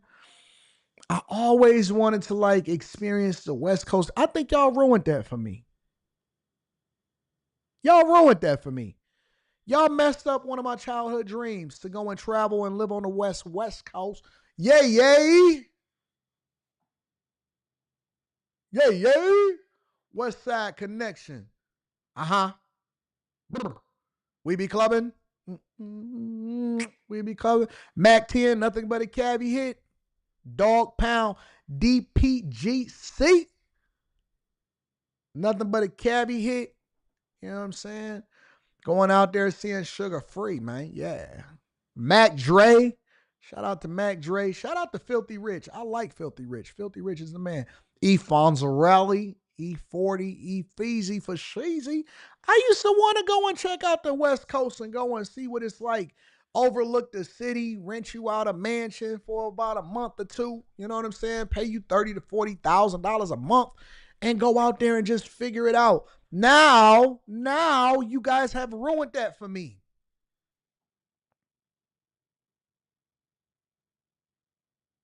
Y'all ruined that for me. Y'all so evil. Why y'all want to mess up childhood dreams? Let's get to it. We do have some breaking news in South LA. Larry June. Shout out to Larry June. I love Larry June. I'll be listening to Larry June all day long. This morning, a crowd storms an auto parts store, taking everything it could grab as they ran out the door. And it's not the first time. Gigi Graciette live there with the latest on this. Gigi, good morning. Good morning. Based on video, police estimate there were over 100 suspects that broke into and looted the AutoZone here on the corner of Century and Hoover. And someone was recording it on Citizen app. Take a look. From a street takeover to a store takeover. It happened in a matter of minutes at the AutoZone on the corner of Century and Hoover here in South LA. Look at that. Look at that. Look at all of y'all out there. You see all of those people out there? All right, so question. Got a question. What's an AutoZone?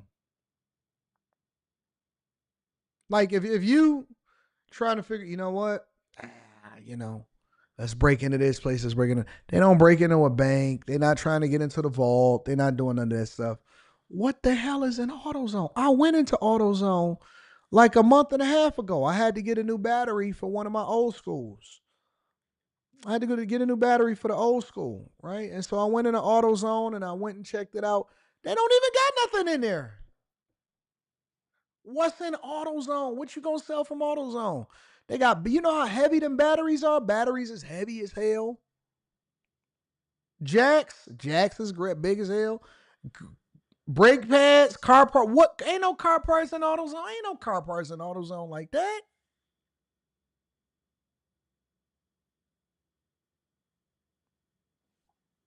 In a matter of minutes at the AutoZone on the corner of Century and Hoover here in South LA. It was just after 4 a.m. when drivers took over the intersection doing donuts, burning.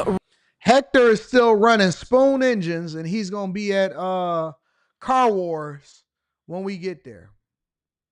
Hector is running 2 spoon engines, and we got to figure out what he's got under the hood so that we can be prepared for Car Wars. A lot of y'all not even familiar with who Hector is and why he was running 2 spoon engines. That's Fast and Furious, the first one. The first Fast and Furious. That's when I fell in love with the franchise. Hector is running spoon engines, y'all. Rubber when suddenly dozens of them decided to take over the store, smashing the glass and then with their bare hands ripping open the metal fence on the inside, smashing display cases, looting, getting away with anything they could carry, although some of the stolen items were dropped as they ran. And take a look at this, because it was just 1 year ago this week, June the 10th, 2024, that we were right here at the same store with the same story. A street takeover turned into a store takeover at the same AutoZone. As for a dollar amount, well, back then, police estimated about $67,000 worth of merchandise was stolen from the... What don't y'all know? I said Car Wars, y'all corrected me and said Race Wars. What don't y'all know? Is there a movie that I've seen? I'm going to stomp y'all. I'm going to stomp y'all one day. I'm going to do a trivia, and I'm going to just straight up stomp y'all. I'm going to come in with some random movie quote, some random fact from the 1998, something. I'm going to stomp the hell out of y'all. Everything I ask y'all, hey, man, who was the name of that actor? Hey, man, what's the name of that? Or I say something, y'all just go ahead and correct me. What don't y'all know? Y'all think y'all know everything? Y'all don't know everything. I know everything. Y'all don't know everything. Y'all think y'all know everything. Y'all don't know nothing. The AutoZone. But thanks to the security cameras they have inside, police were able to identify many of those suspects and arrest them. And of course, as usual, the police show up late. Of course, they hope to do the same this time. Reporting live in South LA, I'm Gigi Graciette. Back to you. You would think with what happened the last time, Gigi, they'd fortify the front door or something, but I guess when you have a crowd that big, it really doesn't matter. It doesn't matter. They tore. You can see that metal. Okay, Christopher Chapman, I got you. Look at the store. Gate is just hanging there, just like it was a year ago. The police officers in Los Angeles is not there to stop crime, y'all. I want y'all to know that. The police officers in Los Angeles is not there to stop crime. Ripped it open with their bare hands. Again, you're talking about 100 suspects or so. Yeah. So there's strength in numbers. And then you wonder what they want. What do you mean what they want? They want to destroy their neighborhood so that they can then complain and say, oh, no, we got a food desert. We don't have no small businesses. Everything is messed up in Los Angeles. Is anything safe? Have y'all seen the new Compton High School? Have y'all seen the new Compton High School in Los Angeles? It's almost like a tale of two worlds. Let me see if I can find it. Give me a second.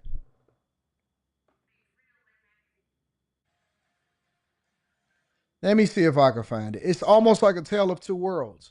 I don't know what's good. I don't know what's bad. Dr. Dre told me don't go to Compton. Eazy-E told me don't go to Compton.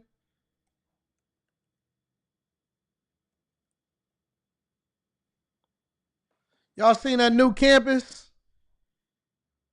I got to show it to y'all. Hold on. Give me a second. I was so proud.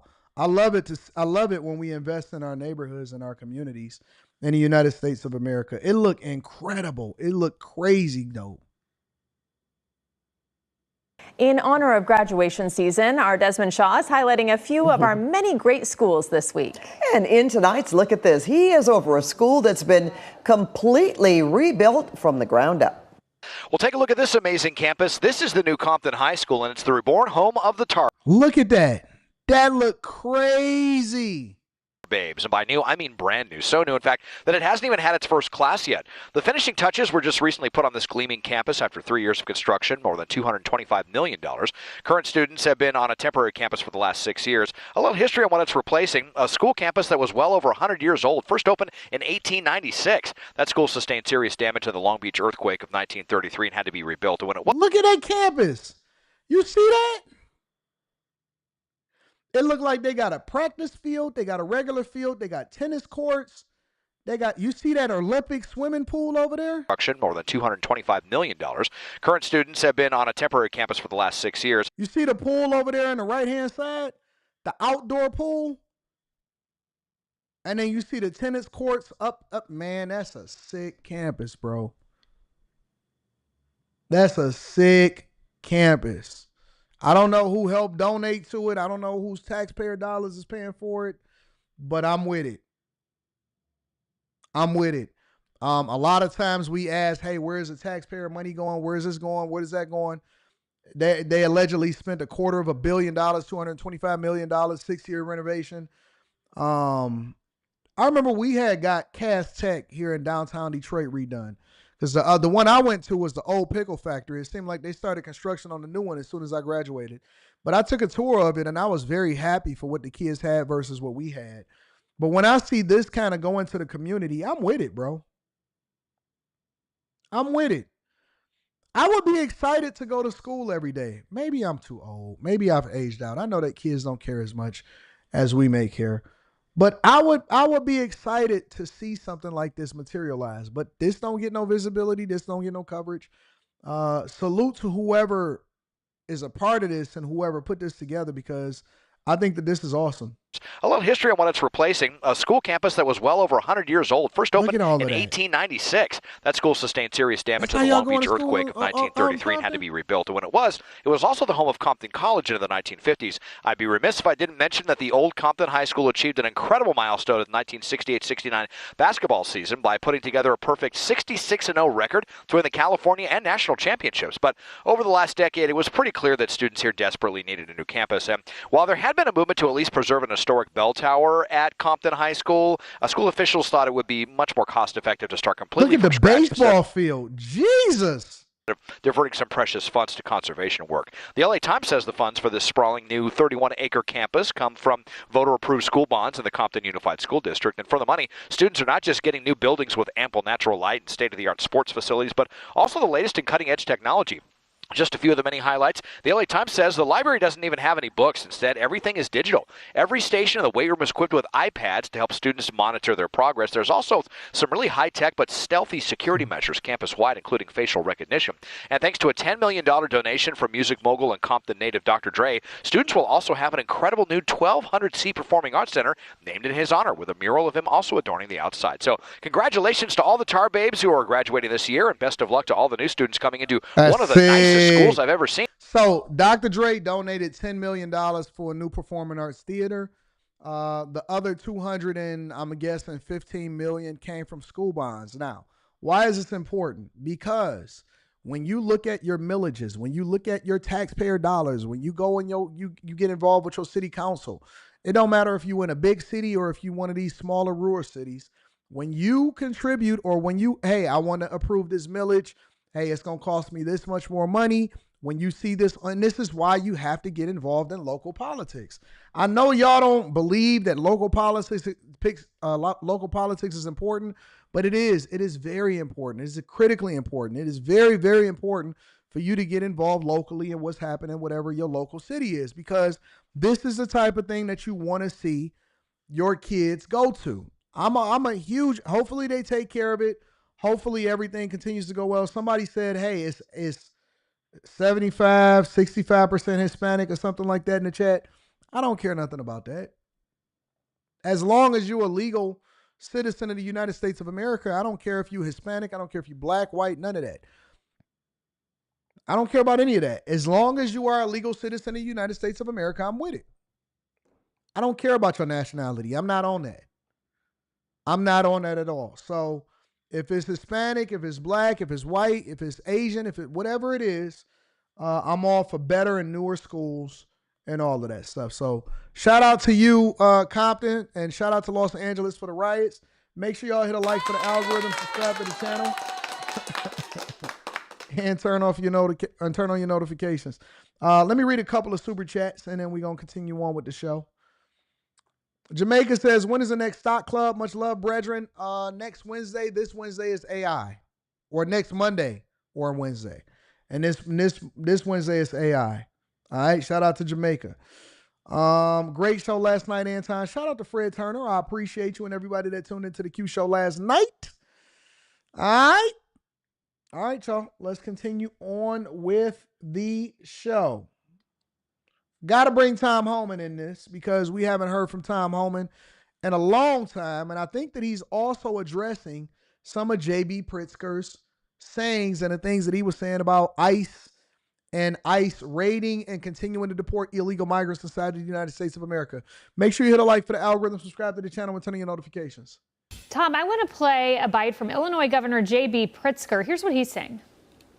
I think what he's done in California has really hurt him politically, and so I don't think he'll do it in other places, but we know that ICE is coming once again in force. To know that he has used other law enforcement along with ICE to carry out his ill-conceived mission to go after people who frankly are paying taxes and they're law-abiding and they've been here for many, many years. And Tom, Governor Newsom, I just want to pull up, he said that this is a plan to incite violence and chaos in blue cities. Is that the plan, Tom? No, it's not. Governor Pritzker's just wrong. Most of them, first of all, they're not law-abiding. They enter the country illegally, which is a crime. Many don't pay taxes. They're paid on the table. So to say the law-abiding is just wrong. Look what President Trump is doing. I've said for 2 months, sanctuary cities, how we deal with them, we flood the zone. If we can't arrest a bad guy in the jail, in the safety and security of jail, which is safer for the officer, safer for the alien, certainly safer for the community, then we're going to flood the zone. We're going to send many more officers in the community to find a bad guy.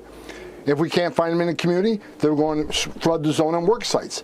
So sanctuary cities is going to get exactly what they don't want.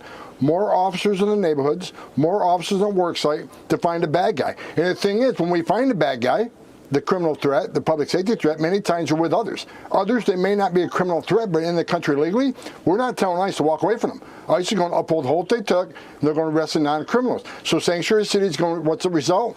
More agents in your neighborhoods, more collateral arrests, more non-criminal arrests, because you forced us in that position. What President Trump is trying to do, in Governor Pritzker's state, is remove public safety threats from his community, which is his #1 responsibility. But if he wants to turn a blind eye to illegal alien public safety threats, President Trump will not do it. President Trump's going to keep his promise to American people to make America safe again. You know, Tom, on the notion of work sites, which you mentioned, the New York Times reported last week that there was an email that went out to DHS saying, effective today, please hold on all worksite enforcement investigations, agriculture and meat packing. The Department of Homeland Security confirmed the guidance. Tricia McLaughlin saying we will follow the president's direction. So is that the new guidance this hour? That we will not see these, you want to follow the president's direction, huh? These workplace raids, if you will. Look, like everything else, president's prioritizing public safety threats and national security threats. When it comes to work sites, we prioritize those operations too. Many places where we target the work site enforcement operations, it has to do with forced labor trafficking, sex trafficking, and criminal investigations where they're funding, they're not paying taxes, there's tax evasion, or they're funding cartel activity. So we prioritize worksite investigations too. Worksite investigations are going nowhere. We'll prioritize them like we do everything else. But worksite enforcement operations, it's a tenet of what we're doing. It's important what we're doing. We'll continue those. You know, Tom, I do want to ask about the morale of ICE agents. Well, hold on. Let me stop there for a second, because I think that there's another culprit that should be held accountable that we aren't holding accountable and that people aren't being transparent about. And I'm going to bring this to the forefront because I know that it's something that a lot of people aren't paying attention to. I believe that these employers need to be held accountable for hiring illegal migrants inside of the United States of America. That should be another way that we prevent people or don't incentivize people to come here. When I see lawmakers say stuff like, well, because let's be clear, the Jasmine Crockett's, the AOCs, all of those people, They are racist. They are 100% racist. I'll give you an example. When Jasmine Crockett says things like, and she said it, who's going to pick our crops? Who's going to do the things that we don't want to do? Now, Trump, on the one end, he got held accountable for calling it black jobs. All black people got upset. Whoa, what do you think is a black job? And then Michelle Obama came up there and they said, yeah, I was the first lady. And Barack Obama was my husband. He was the president. How about that for a black job? And so they basically, been mad about black jobs and all of this stuff, and they was offended. But then when Jasmine Crockett said it, and AOC said it, and Bernie Sanders said it, ain't nobody tripped. Everybody was just cool. When they said, who's going to clean up our bathrooms and who ain't going to do the jobs that we don't want to do? Who going to pick our crops? Nobody batted an eye. Everybody was just cool. And everybody was just chill. Nobody got offended whatsoever. That's why this selective outrage, I know it's all fake. I know it's all fake. So then when we see these employers giving these people the jobs, and we know that a lot of them are getting paid under the table. Listen, you come over here, you don't even have a social security number. How you going to pay taxes? Before you can start to work and actually pay taxes, you need a social security number and or a work permit. So how are you going to pay taxes if you don't even have a social security number? How can we apply minimum wage laws? How can we say that this is what you're working for? How can we do any of that if we don't even know who you are? We don't know what you've been paid, and we don't know what the company's involvement in it. I mean, hell, for all we know, some of these companies could be involved in trafficking to find the right workers and or other things to sustain what their industry is and to continue to get rich. And so I believe that there also needs to be a deeper dive into the companies that leverage illegals in order to continue to run up a bag.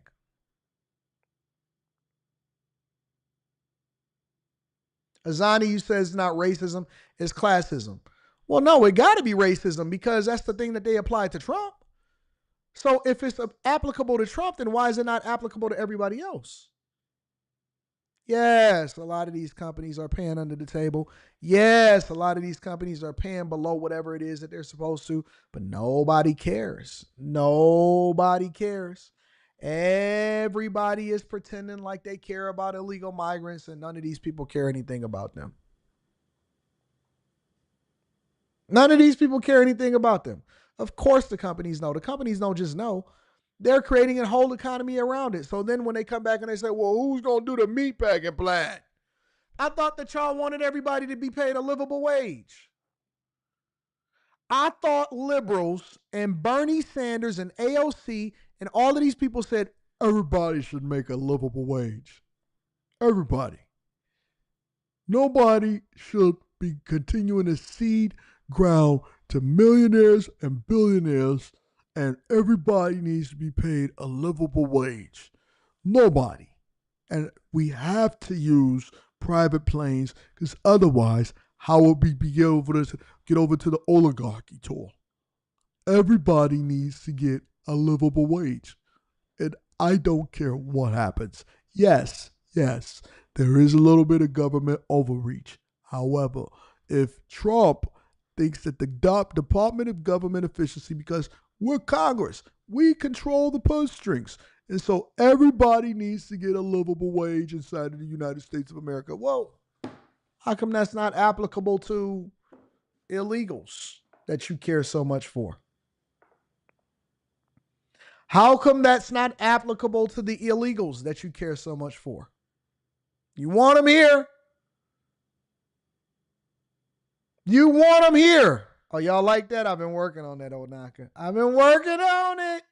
I've been on it. See, it's all about the tones. It's all about this. See, y'all so used to Obama. Yes, Michelle. You're used to the Obamas. You're used to Brandon Johnson and the Archdiocese. You're not used to the Bernie Sanders. I've been working on it. I'm getting there. I'm getting there. We're going to keep pushing through. But the point is that these people don't really care. They only care about talking points so that they continue to stay in office. They want to stay in office. They don't care about any of these illegal migrants. They don't even care. They're not going to find out what the companies is paying these people. You know, I've given a lot of thought to the doxing that's gone on, the pictures that were put up in LA of some of these ICE agents with the contact information for them. And I just think, you know, I have kids too. I have a third on the way. I can't imagine if my dad's face was on a poster and he was called all sorts of things and his personal information put there. What's the morale like in ICE right now? Look, the morale's high. I mean, agents are used to being attacked. I mean, it's a strange world where those who enforce law are the bad guys and those who break the law are the good guys. But yeah, they're getting doxxed. I'm getting doxxed. My family gets doxxed. They get doxxed. But here's every attack on an ICE officer, when you attack an ICE officer, you're attacking 20,000 of them because the camaraderie in ICE is tight. So when they double down, we triple down. So men and women at ICE are going to keep standing up. They're going to keep doing the job. They're working for the greatest president in my lifetime. People are going to say what they want about President Trump, his success on the border. We got the most secure border in the history of the nation today.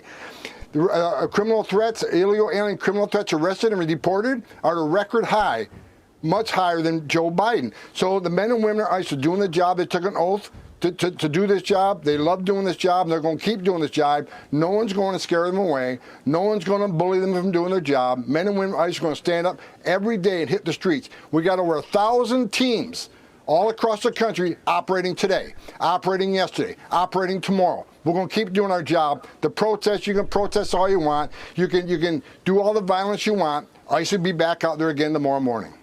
You know, Tom, you mentioned, and, you know, I don't want to make this personal necessarily, but you've made this personal by saying you do this for people like Laken Riley. You do this for people like Rachel. Took an oath to do this job. They love doing this job, and they're going to keep doing this job. No one's going to scare them away. No one's going to bully them from doing their job. Men and women at ICE are going to stand up every day and hit the streets. We got over 1,000 teams all across the country operating today, operating yesterday, operating tomorrow. We're going to keep doing our job. The protest, you can protest all you want. You can do all the violence you want. ICE will be back out there again tomorrow morning.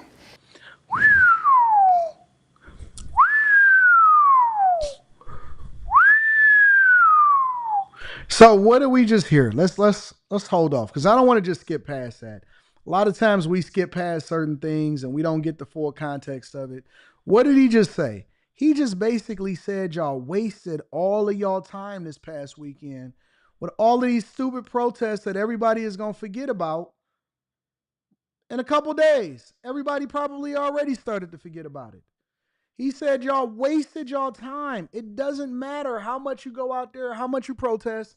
We're still going to be out here. We got over 1,000 teams now. When y'all put, like, as liberals, when you think about that and you say, yo, listen, we've been out here, we wasted our overtime. I could have been getting overtime at work. I could have been spending time with my family. I didn't have to get shot in the eye with a rubber bullet. There's people that got shot in the eye. I didn't have to get ran over by the car that I tried to stop.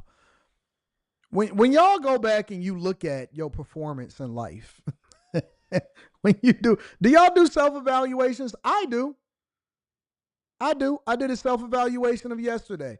I said, you know what? Yesterday could have been a better day than it was because I did this wrong, I did this wrong, I did this wrong. And then I reevaluate some things that I did right. And I said, you know what? I didn't get out of pocket. I didn't get in my emotions about this thing. I stayed focused. I handled this logically. You know, my daughter, we had a great conversation yesterday, so on and so forth, blah, blah, blah, blah, blah, right?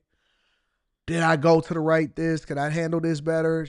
Yeah, I could have did some things better. And so every day, honestly, I do a self-evaluation. When y'all get done over the weekend and you land in a hospital with your leg ran over and your kids are saying, Mommy, how we going to pay care of our rent tomorrow because you can't go to work? Do you be thinking to yourself like, yo, I was so dumb because they still raiding illegal migrants. And not only that are they raiding, they ramping up. I would be so disappointed in myself. I would be absolutely disappointed in myself if everything I did was for nothing because they still going to keep doing exactly what they was doing before I started protesting.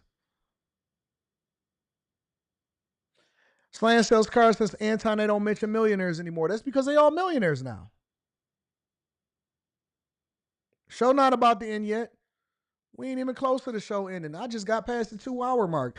I got a whole nother subject that I want to cover.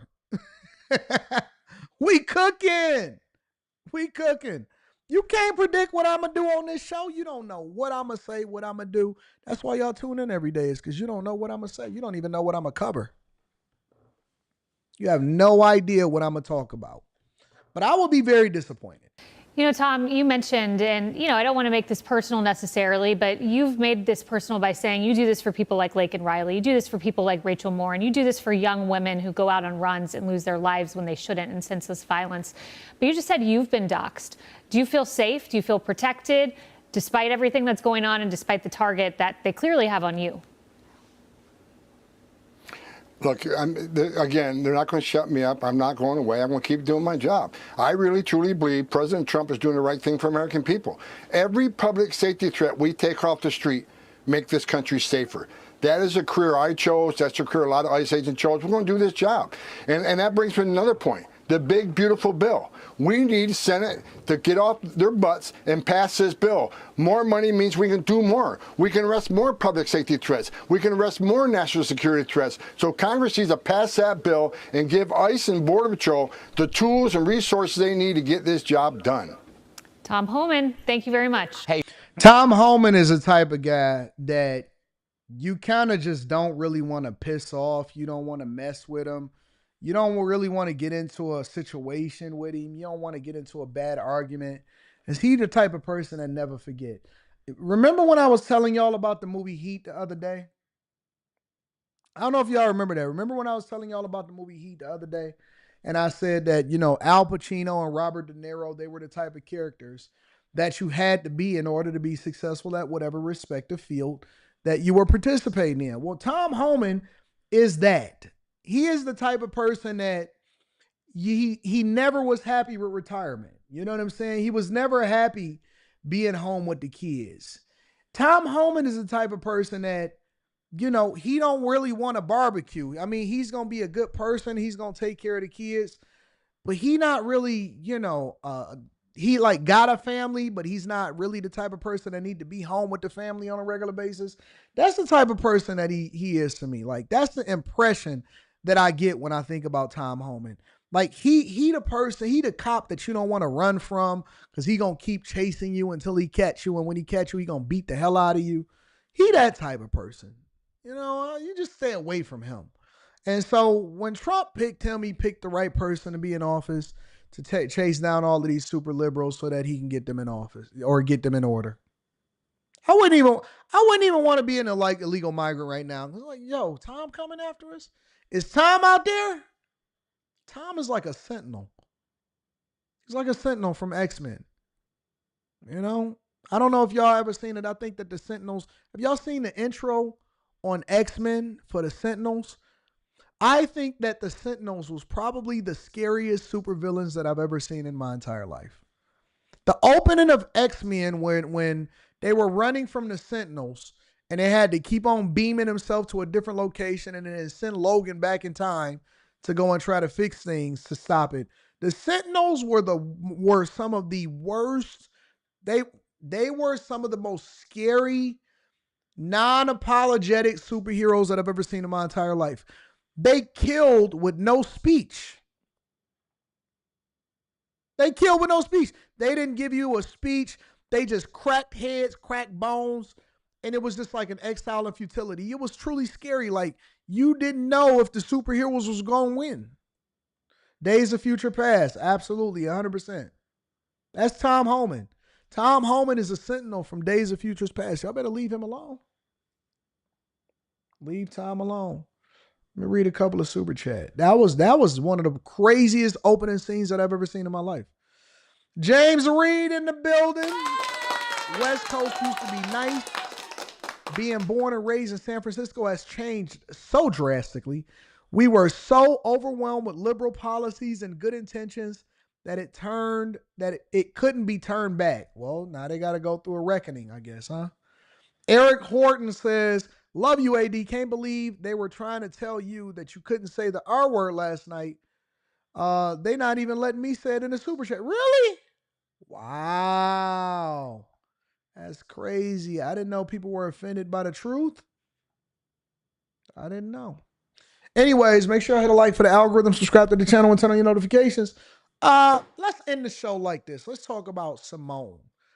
I used to be a fan of Simone Biles. Not necessarily a fan of gymnastics, but I was a fan of Simone Biles. Primarily because I felt like she was being unfairly attacked by liberal women that embraced feminism and did not want her family and her household to be strong. They came after her for celebrating her marriage. And I said, you know what? That's not right. That's not right. That should not happen. I don't agree with it. We stand with Simone Biles. Only for her to ruin our vision of her. Not that it really matters, because I'm sure that she's going to be rich for the rest of her life. I'm sure that she has the sponsorships and she's meeting expectations of the sponsorships. I'm sure that Simone will be fine, but there has been a backlash. See, when you a winner, when you winning, everything gets swept under the rug. Nobody worries about what it is that you do. Trust me, I know. In a smaller thing, in a smaller way, I get it. I get it. I'm toxic, for example. I'll illustrate this before we go into this into the show. Let me put on my toxic. I'm toxic, for example. I don't look at myself as toxic in a negative way. I look at myself as toxic in a positive way. There's some toxic positivity that comes along with it too. But you know why I can get away with it? Because I'm a winner. Same thing, different person. It translates differently. If a guy is toxic but he's poor, that's called harassment. That's called being dusty. That's called unwanted attention. Why is he talking to me? Girl, get away from him. I'm not letting you go home with him. That's what that is. If he's toxic but he's poor, it don't hit the same. Ooh, you dress like you from the 2000s. But if you toxic and you rich, oh, I see you with the throwback on. Yeah. You throwback time today. I like that. I like that. It's different. If you toxic and you poor, you abusive. Verbally abusive, the whole 9 yards. If you toxic and you rich and you a winner, if you a winner and you toxic, that's not called being verbally abusive. That's called being stern in your words to ensure that I'm protecting you against yourself. Being stern in your words and I'm taking control of the situation. No. You just not used to masculinity. Sit down for a second and let me talk. Sit down over there. I'm going to deal with you later. Let me go and handle this business. Say that when you're poor and see how that gets you. What? They're going to pick up that phone. They're going to go on TikTok. And my ex was a narcissist. But if you're doing well in life and you're a winner, he not no narcissist. He just masculine. He just know what it means to be a man. That's the difference. That's the difference. But Simone is now starting to teeter on toxic. Why? Because none of these stories was popping up and nobody was actually telling their story. Nobody was Me Tooing her when she was just winning and she was just winning. Guys was on her side, women was on her side, all of that stuff, right? It's no such thing as a toxic winner. No such thing as a toxic winner. It's not. It's like Jordan. If you had a Jordan mentality but you were still poor, oh, you a stalker. If you got a Jordan mentality and you're a winner, oh, he's obsessed with success. Anyways, Simone is now, you like that? You like that, Ida B. Wells? Simone is now considered a bully. She's being called out by several different people, including one person that pulled up on Fox News and said, Simone, she is a bully, and we're used to it. And so what you see happening online is a reflection of who she is in real life. Olympic gymnast Michaela Skinner joins me now. Like winners Michaela, are real? thank you so much for being with us here today. I would love to ask you a little more about why you decided to post something. This seemed to be a fight between Riley and Simone on a much bigger and broader issue. But you put your statement out there, and I'm curious, what was the impetus? Well, throughout my career, there's been many times where I have been belittled and bullied by Simone and have wanted to keep quiet for the other athletes. And there has been just many times through my Olympic journey and through camps, training, everything that we have gone through have been multiple times where she has come and belittled all of us. And I've wanted to stay silent through this because she has a huge platform to have people speak up and stand by her side. And I have kept quiet to not make any more disruptions through the athletes of college and through the Olympics.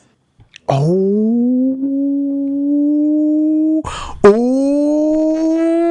Simone, you a bully.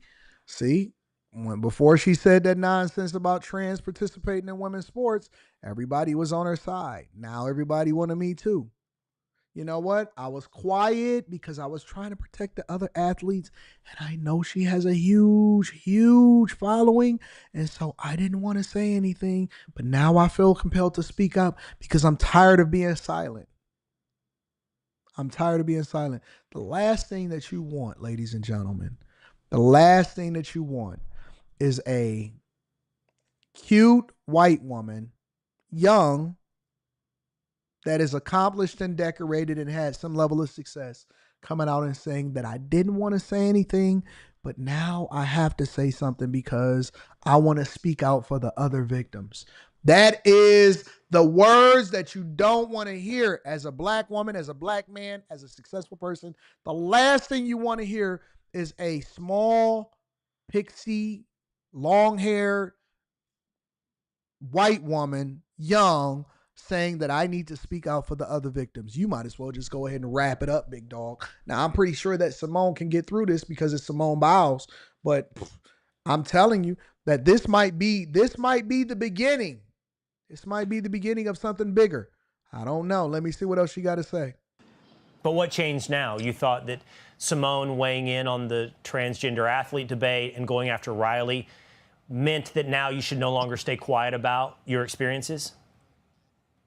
Yeah, for sure. I mean, I stand by Riley and for the amazing way that she is helping athletes to fight for women. Now that I have a daughter, it really helps me to want to stand by Riley's side because I want the future of women's gymnastics and women's sports in general to have fairness, and that she is able to speak up and stand for us to be able to have fairness in women's sports is amazing, and I am so grateful. She looked for just it. like Riley. Most white women, they got a prototype. You know what I'm saying? If it's a white woman that's put together well, she got a strong father, her parents maybe have a little bit of money, they usually gonna look like this. If they don't, then they gonna look a little bit more dusty. They may put on a little bit more weight. White women that are not as well off, sometimes they eat a little bit more. Yeah. This is the prototypical look. This is the private school white woman look right here. Most of them look like this. If they go to an all-girls school, they live in a well-to-do neighborhood. They usually have highlights, sometimes extensions. Usually they drive a Jeep. Usually it's not. Lately it's been a Bronco. They go and get a Bronco, get a Jeep, all of that stuff. But they pretty much look like this. This is pretty much it right here. If you live in the suburbs of any major community, in a well-to-do community, they usually wear a cross to represent something that their father gave them or something like that. This is their look. This is the look of a white woman. And for the future of my daughter and future women athletes. Well, Michaela, you said in your statement, and you said with me here today, that for years you'd experienced what amounted to bullying. You said belittling you and other people around Simone Biles, and you gave the impression it happened on numerous occasions, camps, I'm assuming the Olympic team environment. I'm right, Can you tell us a little more K-Su. about that? What type of behavior are you describing? Yeah, so one of the big incidents happened last year during the Olympic Games. I had multiple fans reach out that wanted me to go publicly live on a YouTube Live and to make a YouTube video commentating Olympic trials, just because I know gymnastics, I've been to the Olympics, and to share my experiences and the process that goes into it, and everybody had loved it. And then during my short 15-minute YouTube video, they had taken a clip from it like your and niece, had Jordan. twisted my words, and it had gone viral. And then the bullying had happened. Simone and I had had a conversation and thought things had died down. More had started to play into it throughout the Olympic Games, and I was getting bullied. My publicist was also getting bullied, hateful threats, comments, and comments on my family and my daughter. And I had reached out to Simone personally and got no response from the girls. Tootie says, where the hell are you getting this from? Most white girls are not in private schools driving Jeeps. We grew up poor. You're wrong. You've been watching too much TV. No, you are wrong. You grew up poor.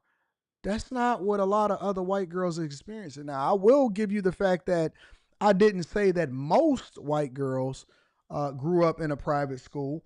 I said white girls that grew up in a well-to-do neighborhood. Some of them go to private schools. This is the prototypical look of them. Now, Tutty Bug, you know I love you, but you just wasn't privileged. You wasn't a part of the crew. You was the redheaded stepchild, baby. I'm sorry. I gotta give it to you, Tutty. I love you, Tutty, but you just wasn't a part of the in crowd. You said most of y'all grew up poor. No, you was just a part of the poor ones. Tutty.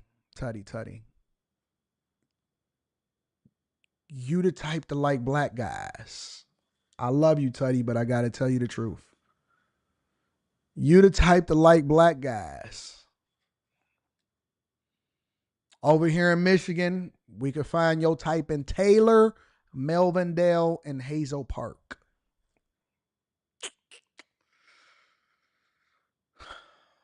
Tutty, listen, you just wasn't exposed to that life.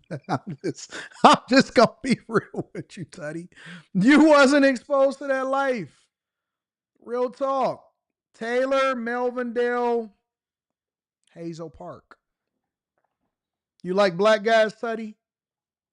Tutty, you like black guys?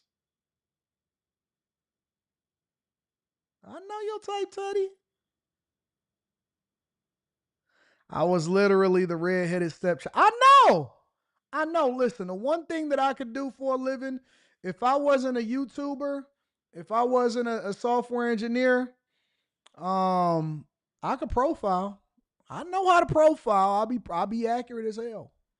Pontiac, y'all? Yeah. Pontiac. Stephanie say I disagree with how white women look. So you think that white women look differently? Stephanie? Your name is Stephanie, though.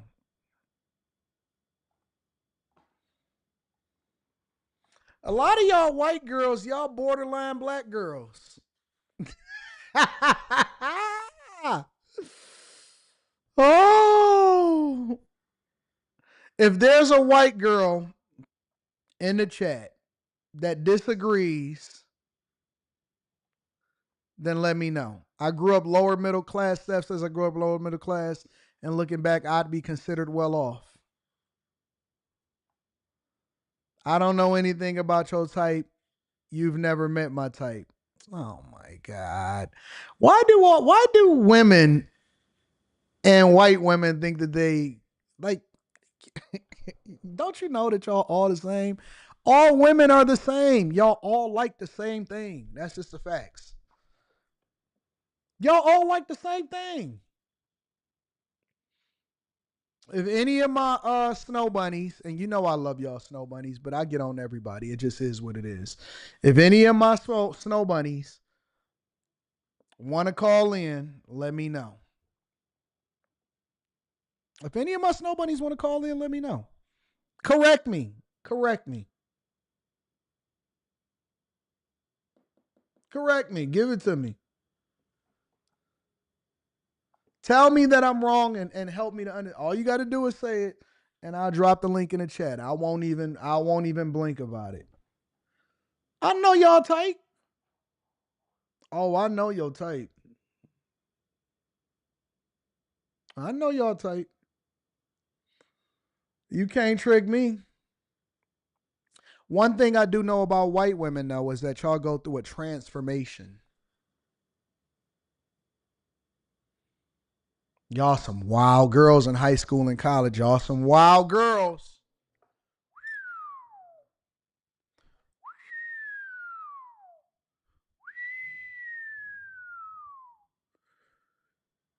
Y'all had y'all past well. You had your past well. I know it. I know it. Had your past well.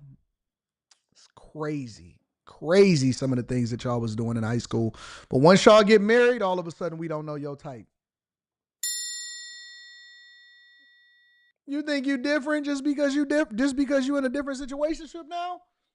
It only take 1 minute to unlock you, put you right back in the mindset that you was in before you got there. That's the honest to God truth. Keep thinking that. Keep thinking that. What, you think that you're reformed? Until you're not. Until you're not. Listen, all of that, whatever it is that you put on, it's still there. Just got to peel back the layers. You still you. Yes, you do, Steph. You right in here too. Yeah, you do. But y'all think that just because y'all got some nice pictures up on y'all mantle, that we don't know who you are. I know who you are. I'm the Snow Bunny Whisperer. You just haven't heard this part of me yet. Hey, little mama wants to do that dance. Y'all love dominance. Love getting dominated. I'm not going to say that though right now because we on the Millionaire Morning Show.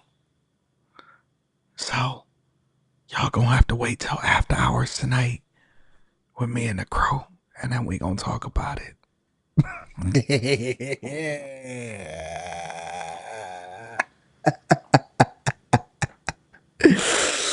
Oh, I love my snow bunnies. I love my snow bunnies. I love everybody. Everybody gonna get this work. Listen, let me tell you something. Nobody, and I mean nobody, knows a snow bunny better than a black man. That's the honest to God truth. Nobody, and I mean nobody, knows a snow bunny better than a black man. Nobody knows a snow bunny better than a black man. Zero. Zilch. Not even white men. White men don't know y'all like we know. We know the real y'all. We know the real y'all.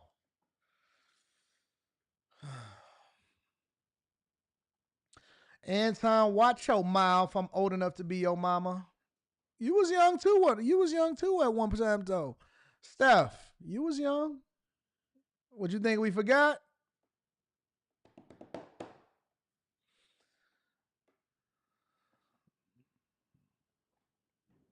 Let me go ahead and read some of these super chats and get y'all out of here. Like a flower, Renee. Like a flower. Like a flower. You will hide until Anton. Don't hide, see?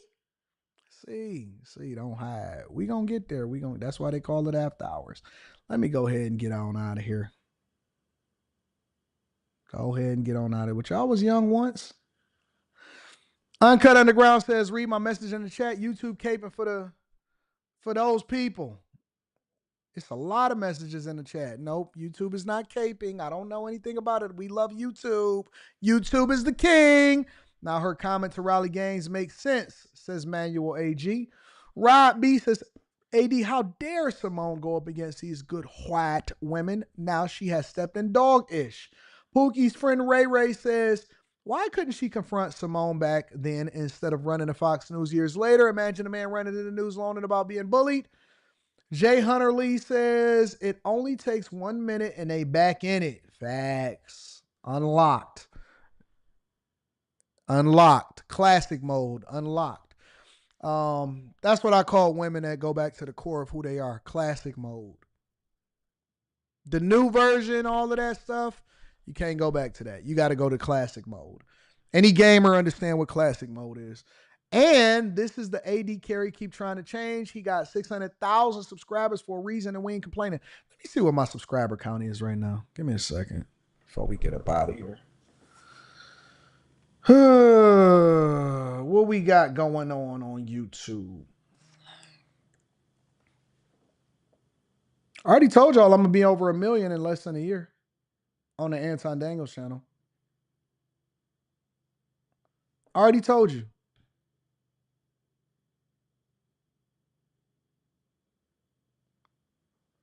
Let's see. Anton Daniels Studio.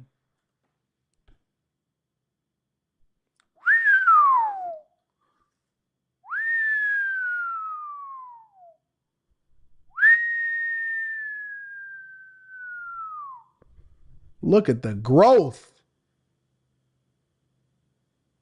Look at the growth is crazy. Didn't I just cross 600,000 the other day?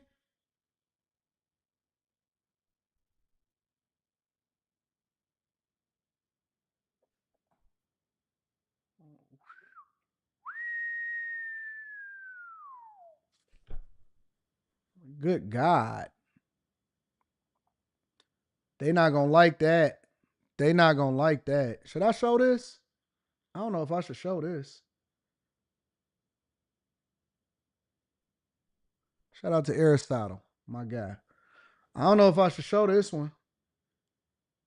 They're going to be mad. They're going to say, Anton, you're not the king.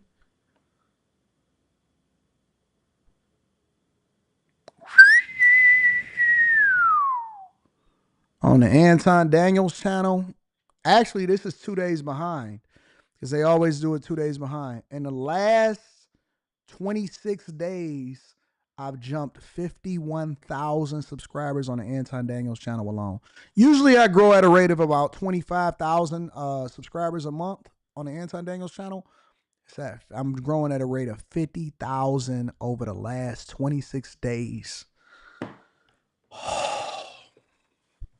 What the fuck they gonna do? What they gonna do when I become the king? What they gonna do? It's nothing that you can do to stop it. This is crazy. It's nothing that you can do to stop it. There's nothing you can do to stop this. I am a bulldozer. I am a bulldozer. It's nothing that you can do to stop this.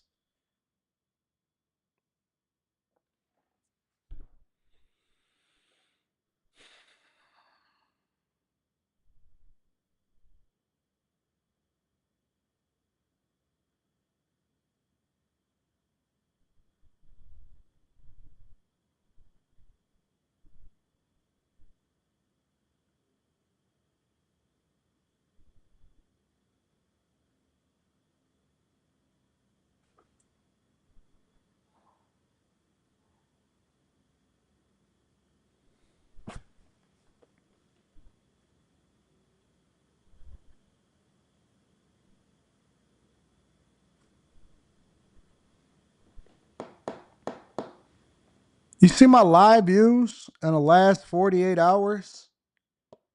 5.4 million in the last 48 hours just for one channel? That's crazy, bro. That's insane.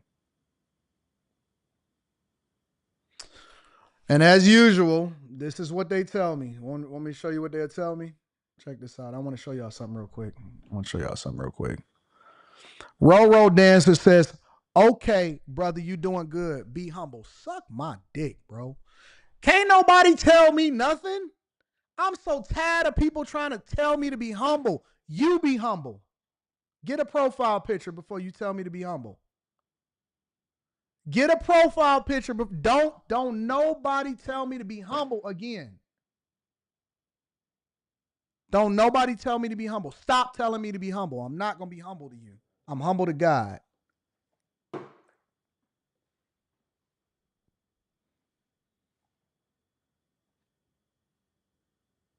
I'm humble to God. I'm not humble to you. Why you can't just say, hey man, that's dope. Congratulations. I rock with you. Be humble. No, you be humble.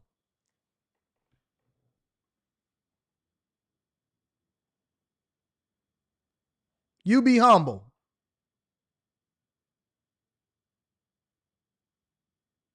Be humble. Make sure you stay humble. Make sure you stay grounded. Come on back to the hood. No.